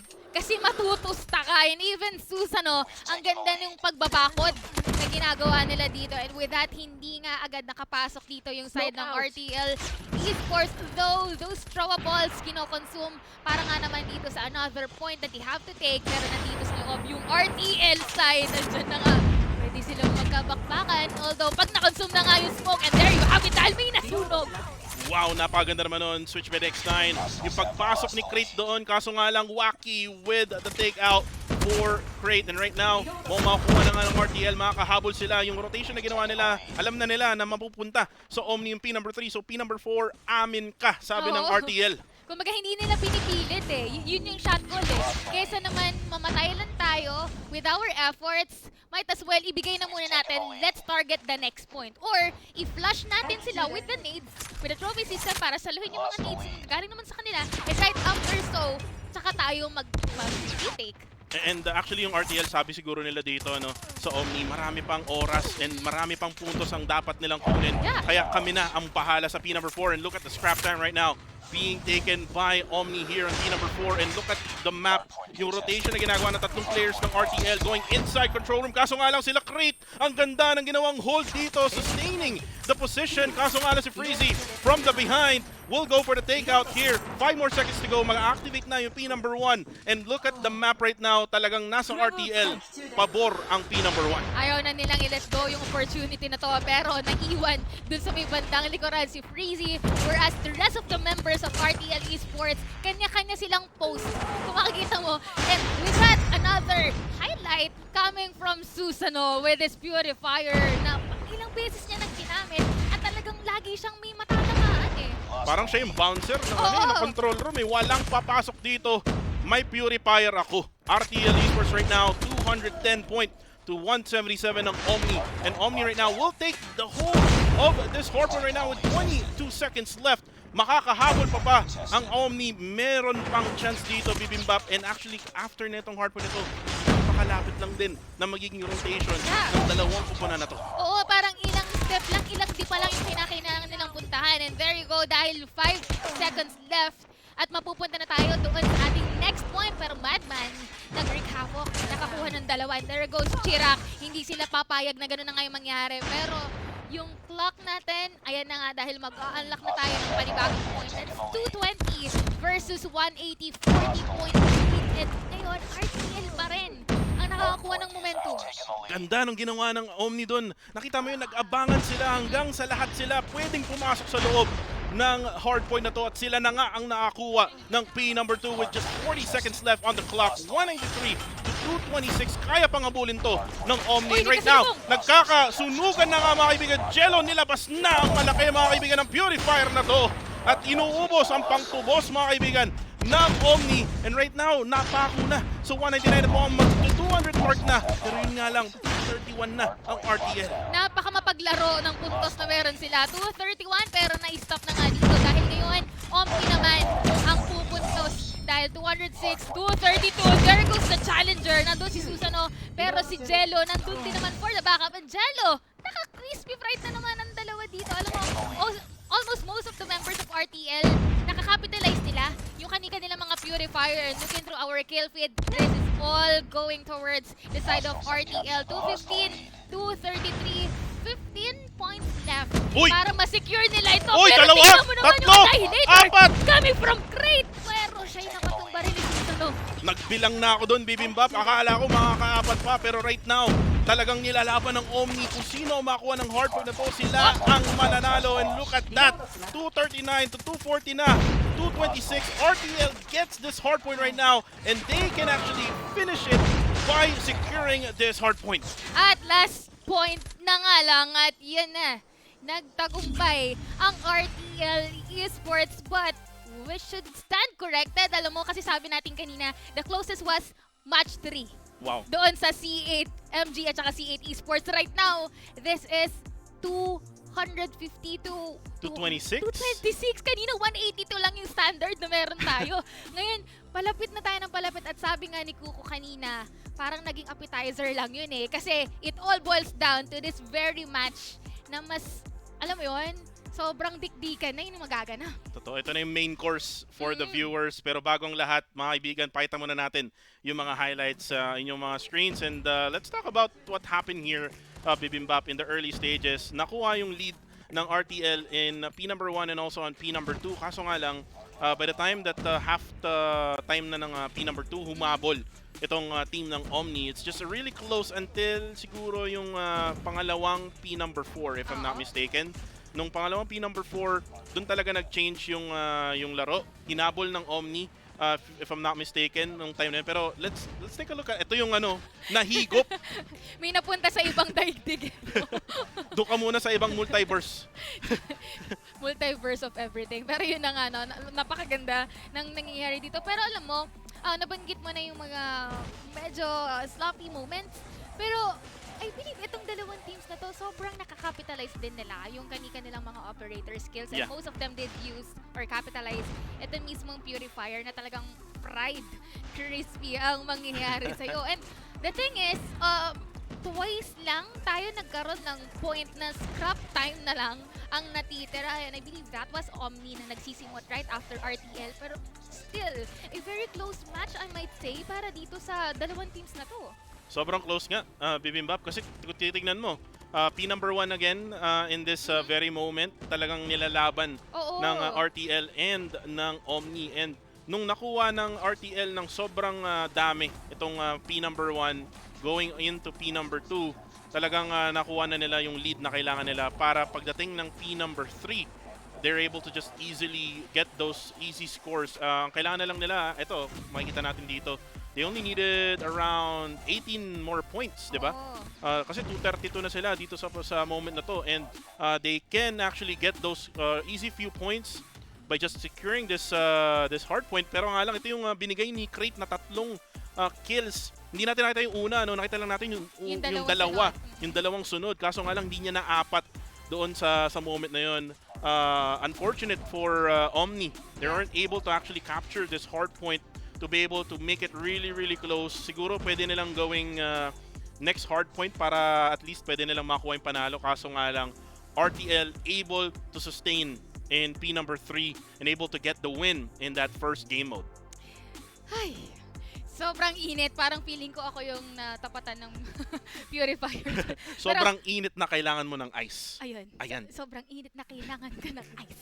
At dahil dyan, syempre, this is just our game number 1 for our match number 4. Kung nabibitin kayo at gusto nyo rin ng mga highlights, VODs, syempre dito sa ating The Nationals, make sure to follow our social media pages. Yeah, definitely yung social media pages natin on Facebook. We have facebook.com/PHNationals, para sa Twitter and Instagram @PHNationals, at para sa YouTube. Subscribe now para Click here. makita yung mga notifications. Go to youtube.com/The Nationals PH. And, of course, magbabalik tayo matapos ang maiksing break. This has been the Nationals Call of Duty Mobile Philippine Open.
Kami nagbabalik dito sa The Nationals Call of Duty Mobile Philippine Open. Ako si Kuku TV together with the lovely Miss Bibimbap. And again, we have a really close battle between two teams out of Garena Masters 3 right now here in The Nationals.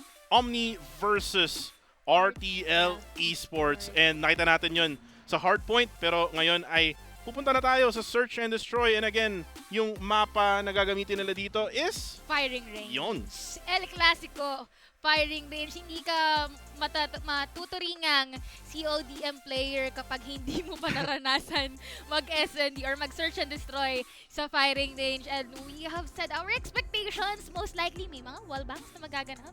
Lalo pat napaka-advantageous to, especially dun sa mga snipers. But of course, our standards para sa ating SND, the first one to reach 7 points, di ba? Totoo yan. And actually, kung mag-overtime, kasi Yeah. malaki ang chance na magkaroon tayo ng overtime kasi nga sobrang galing nitong bawat teams na kasali ngayon. If ever man na mag-overtime, again, may limit tayo na 20. 20 points. At 20. 20. Yan. Ayan, parang edad ko lang 20. At papasok na tayo. Ako 19.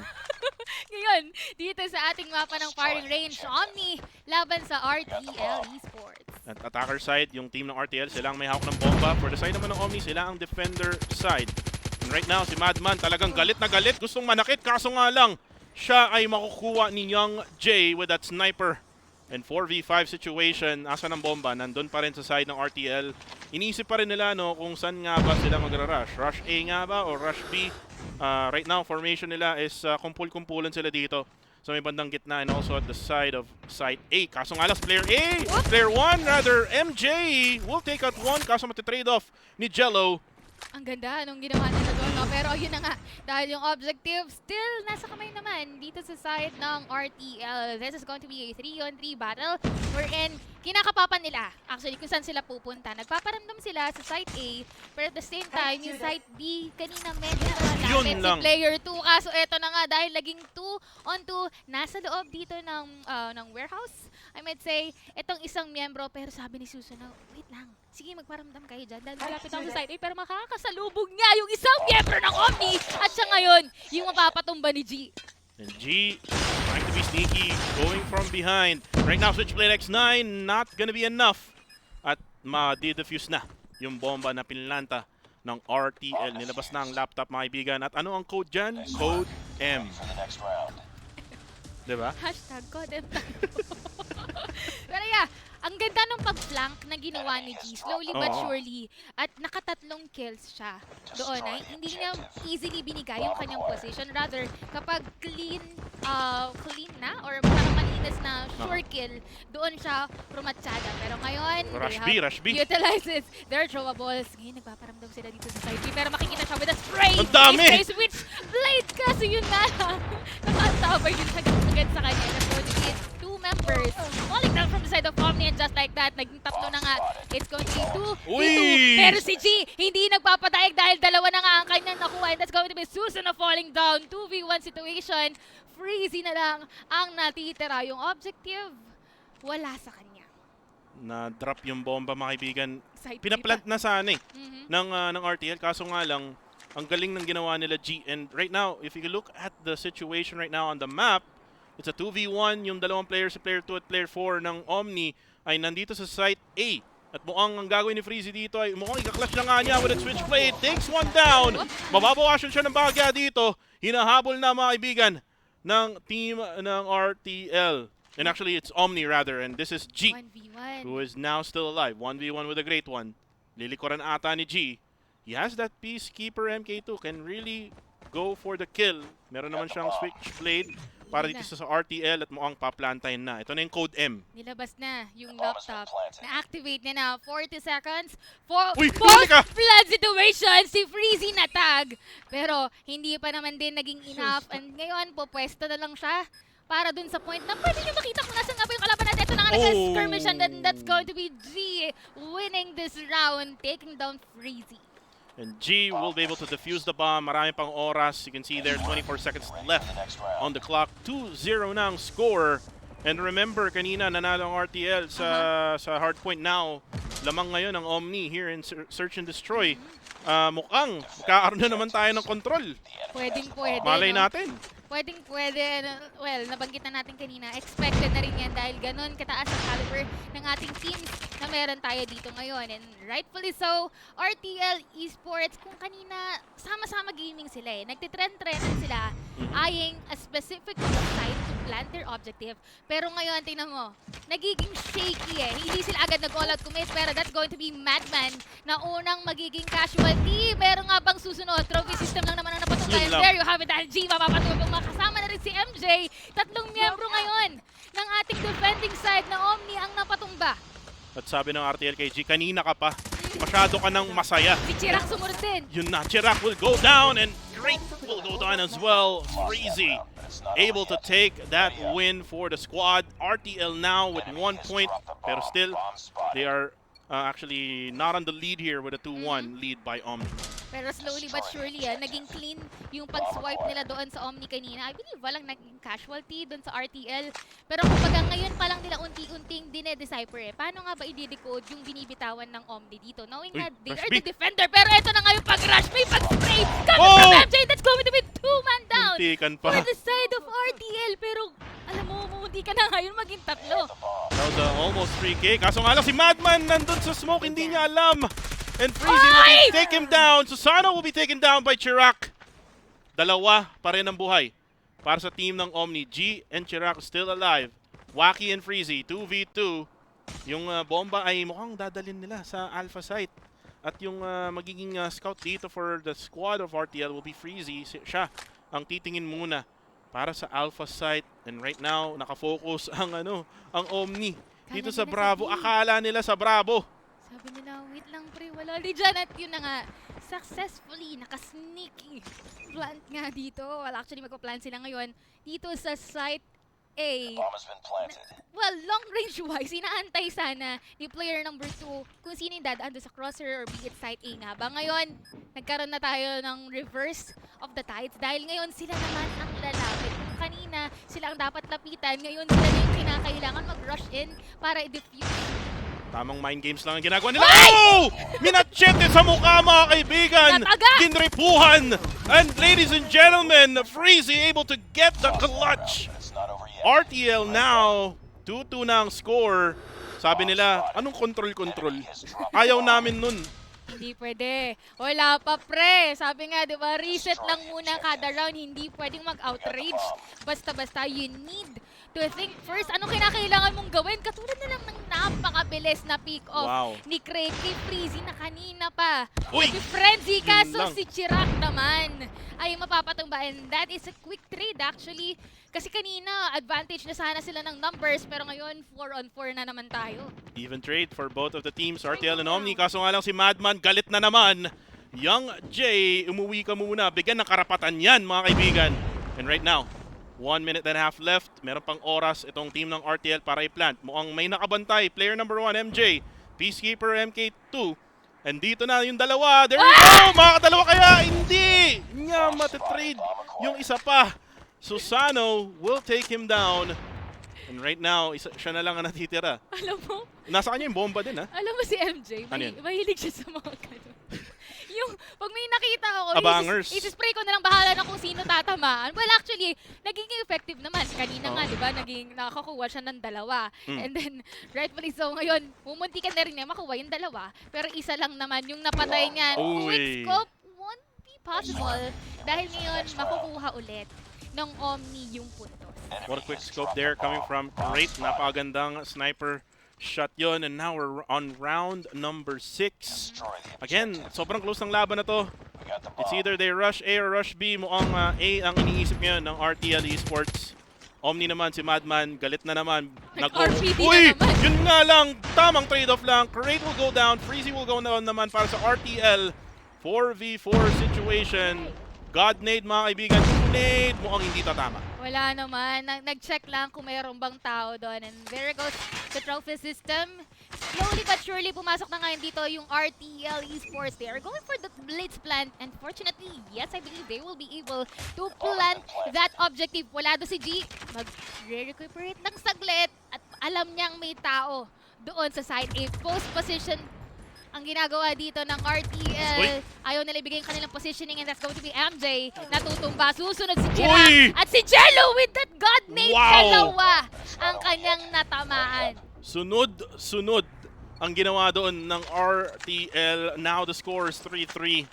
Nakakaamoy yata ako ng overtime Maaari sa maaari, hindi natin i-close ang ating possibilities. Dahil sobrang gitgitan ng ginagawa nila dito. Hindi siya talagang, alam mo yun, landslide.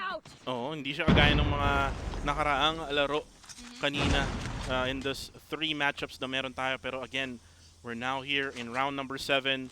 Mukhang magra-rush B siguro yung team ng Omni. Parang hindi.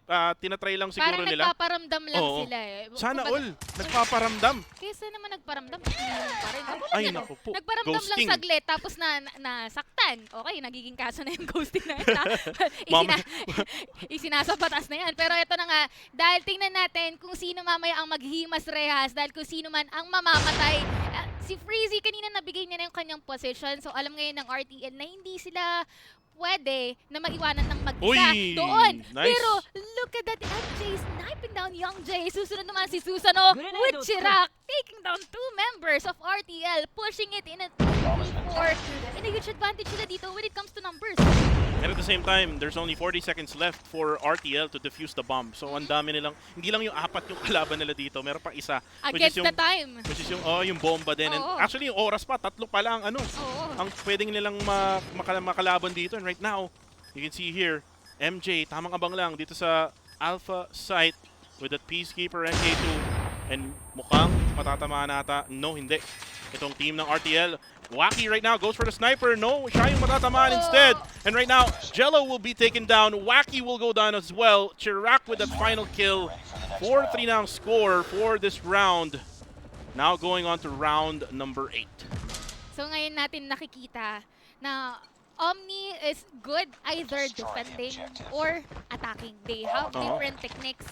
Hindi sila basta-basta lang nag-go all out commit. And RTL, I would say, well, sniper-wise, maganda naman yung mga positioning dito. Kasi yun nga lang, there are some times na nag-overcommit sila to the point na dapat doon ka lang muna sa post mo na hindi ka pwedeng mag-overextend. And rightfully so, ngayon, ang gagawin nila dito, from one place to another, they have to wait na yung Omni ang mag-commit at sila yung sumabit. At kung mapapansin mo yung ginagawa ng Omni, hindi sila yung kagaya ng RTL na sabay-sabaw yung pag-push. They're actually really buying some time here. Again, you have a lot of time to be able to plant the bomb. Yeah. So talagang they're using the clock really well, really smart, and at the same time, they're also eliminating players kapag nagkakaroon sila ng opportunity to actually get those kills. At saka nagsistrike sila kapag 1 minute na lang. Yun. Kumbaga, talaga, hindi sila nakikipagduelo dun sa first 2 minutes. Rather, talagang doon na tayo kapag 30 seconds, 1 minute down, or might as well pick off muna ng isa. Yun yung nagiging shot call. Katulad na lang dito. Si Freezy, wala na. Most probably, this team, Omni side, is eyeing side B. Pero si Madman, napatulog na rin muna. Wag ka muna galit. Tulog ka muna. Tulog ka muna. And G will go down. Very low HP ang meron siya. So Sano takes him out. And yung attackers natin ay mukhang magbaback pre muna sa Alpha site. And nakabantay na si Young J, makaibigan with a DLQ-33. Makakaisa kaya siya dito. Nakita na kanya. There you go! Ang ganda nun ng Bibimbap. One more player left. Si MJ na lang natitira. And yan na. Pinlanta na ang bomba. Kaso nga lang, may trophy system doon. Hindi siya mamamatay at napakadami nun. 4 is better than 1. Sunod-sunod eh. Parang mga langgam na, pre, nandun! Yun yung shot goal eh. Well, yun yung napapansin na natin paulit-ulit sa RTL, no? Kahit kanina na nagpa-plan sila. Sunod-sunod eh, tren-trenan eh. Talagang grupo, no? Talagang minamob nila yung mga players ng Omni if ever man na ganun na nga yung sitwasyon. Pero right now, we're on round number 9. Hindi natin to madalas makita dito sa The Nationals, but we are seeing a really good game between these two teams. Omni versus RTL. Ito na yung sinasabi nating wall bangs. Wacky, bigyan mo kami ng isa. Kaso nga lang, mukhang nakakaiwas. And there we go! Nakikinig!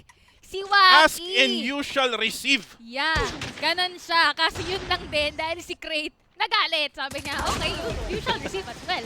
And Madman, mapapatumba pero still, numbers-wise, ngayon in favor of RTL as they are going to head on dahil si Chirac na lang ang natitira and just like that, magiging 5 points rather for the side of RTL breaking down yung 4-4 na kaninang tie. And again, yung momentum mukhang napupunta na sa side ng RTL Esports. And again, if they win this S&D, they won't have any control anymore. Yeah. Kailangan na kailangan to ng Omni Bibimbap. Siyempre para wag mo na pahirapan yung sarili mo. May nagkakape dun sa may bandang gilid. Ngayon nag-overstay ka dyan, pre. Pero si MJ, got no chill. Dahil nakakuha siya ng 2 kaso, agad-agad din naman siyang na-replyan. Sana all nare-replyan agad at ina-update. Pero si Waki, nag-iisa, Waki versus everybody. Dahil dalawa si G, kasama si Madman na medyo galit. Dahil nagsispray siya doon, kahit walang tao. Nag-ano siya, nag-wallbang siya doon. Nagtatamang hinala.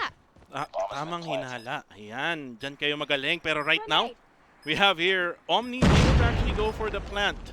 Nasa alpha site na ang focus ngayon ng bawat kupunan. Waki will have to devise a plan here para ma-defuse niya to.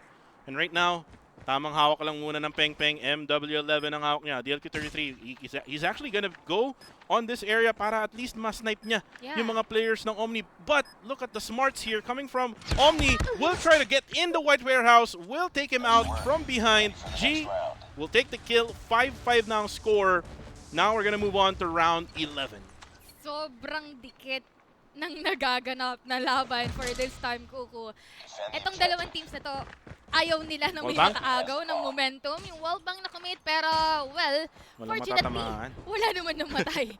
Ang daming bullets na binitawan. That's around 3 bullets coming from that DLQ-33. Pero wala naman Uy! God nade! My Coming goodness! from Chirac, taking down Susano. Omni, ngayon meron silang advantage dahil 5v4, pwede silang mag-spray, pwede silang mag-rush actually onto side A. Kita ulo mo? Pero Mutikan hindi pa din. Uy, yun, nakuha na nga. Headshot sa ulo mga kaibigan for Young J. Jello will take out 2 as well. Madman will trade Jello though. Pero men, ubos na ang Omni mga kaibigan. 2 or 3 versus 1 situation. Madman right now will get spotted here. There you go. At mukhang madedefuse na nga yung bomba at site A. 6-5 yung score. RTL on a game point. They are already wreaking havoc. Actually, yung mga nades na may mga pinagpapala dun sa nades na nakakita na tayo. And ngayon hindi nagagawa ni MJ yung mga spray na katulad ng ginagawa niya kanina. Because they have to really take the momentum dahil ngayon RTL sa kanila na pumunta And even though sila yung defending, well, ayan na nga, nag-a-advance sila pero thou shall not do that in front of G. G with that 2K, Susano will go down together with Freezy. Tatlo na lang natitira, mukhang OT pa nga ang mangyayari for today's video here in Search and Destroy. Wacky right now. Hindi niya alam na may tao nakatambay doon. May nagtatanim ng kamote, mga kaibigan, si Madman. Nag-aabang dito sa Gedli and Wacky. Onting kembot na lang makikita ka na ng player na to. Kaso nga lang yun, nakita na ni Madman. Hinahabol mga kaibigan. Sana all hinahabol. At yun na nga nagkaharapan. Kaso nga lang naping-ping sa mukha ni Wacky. Anong nangyari? MW11 siya.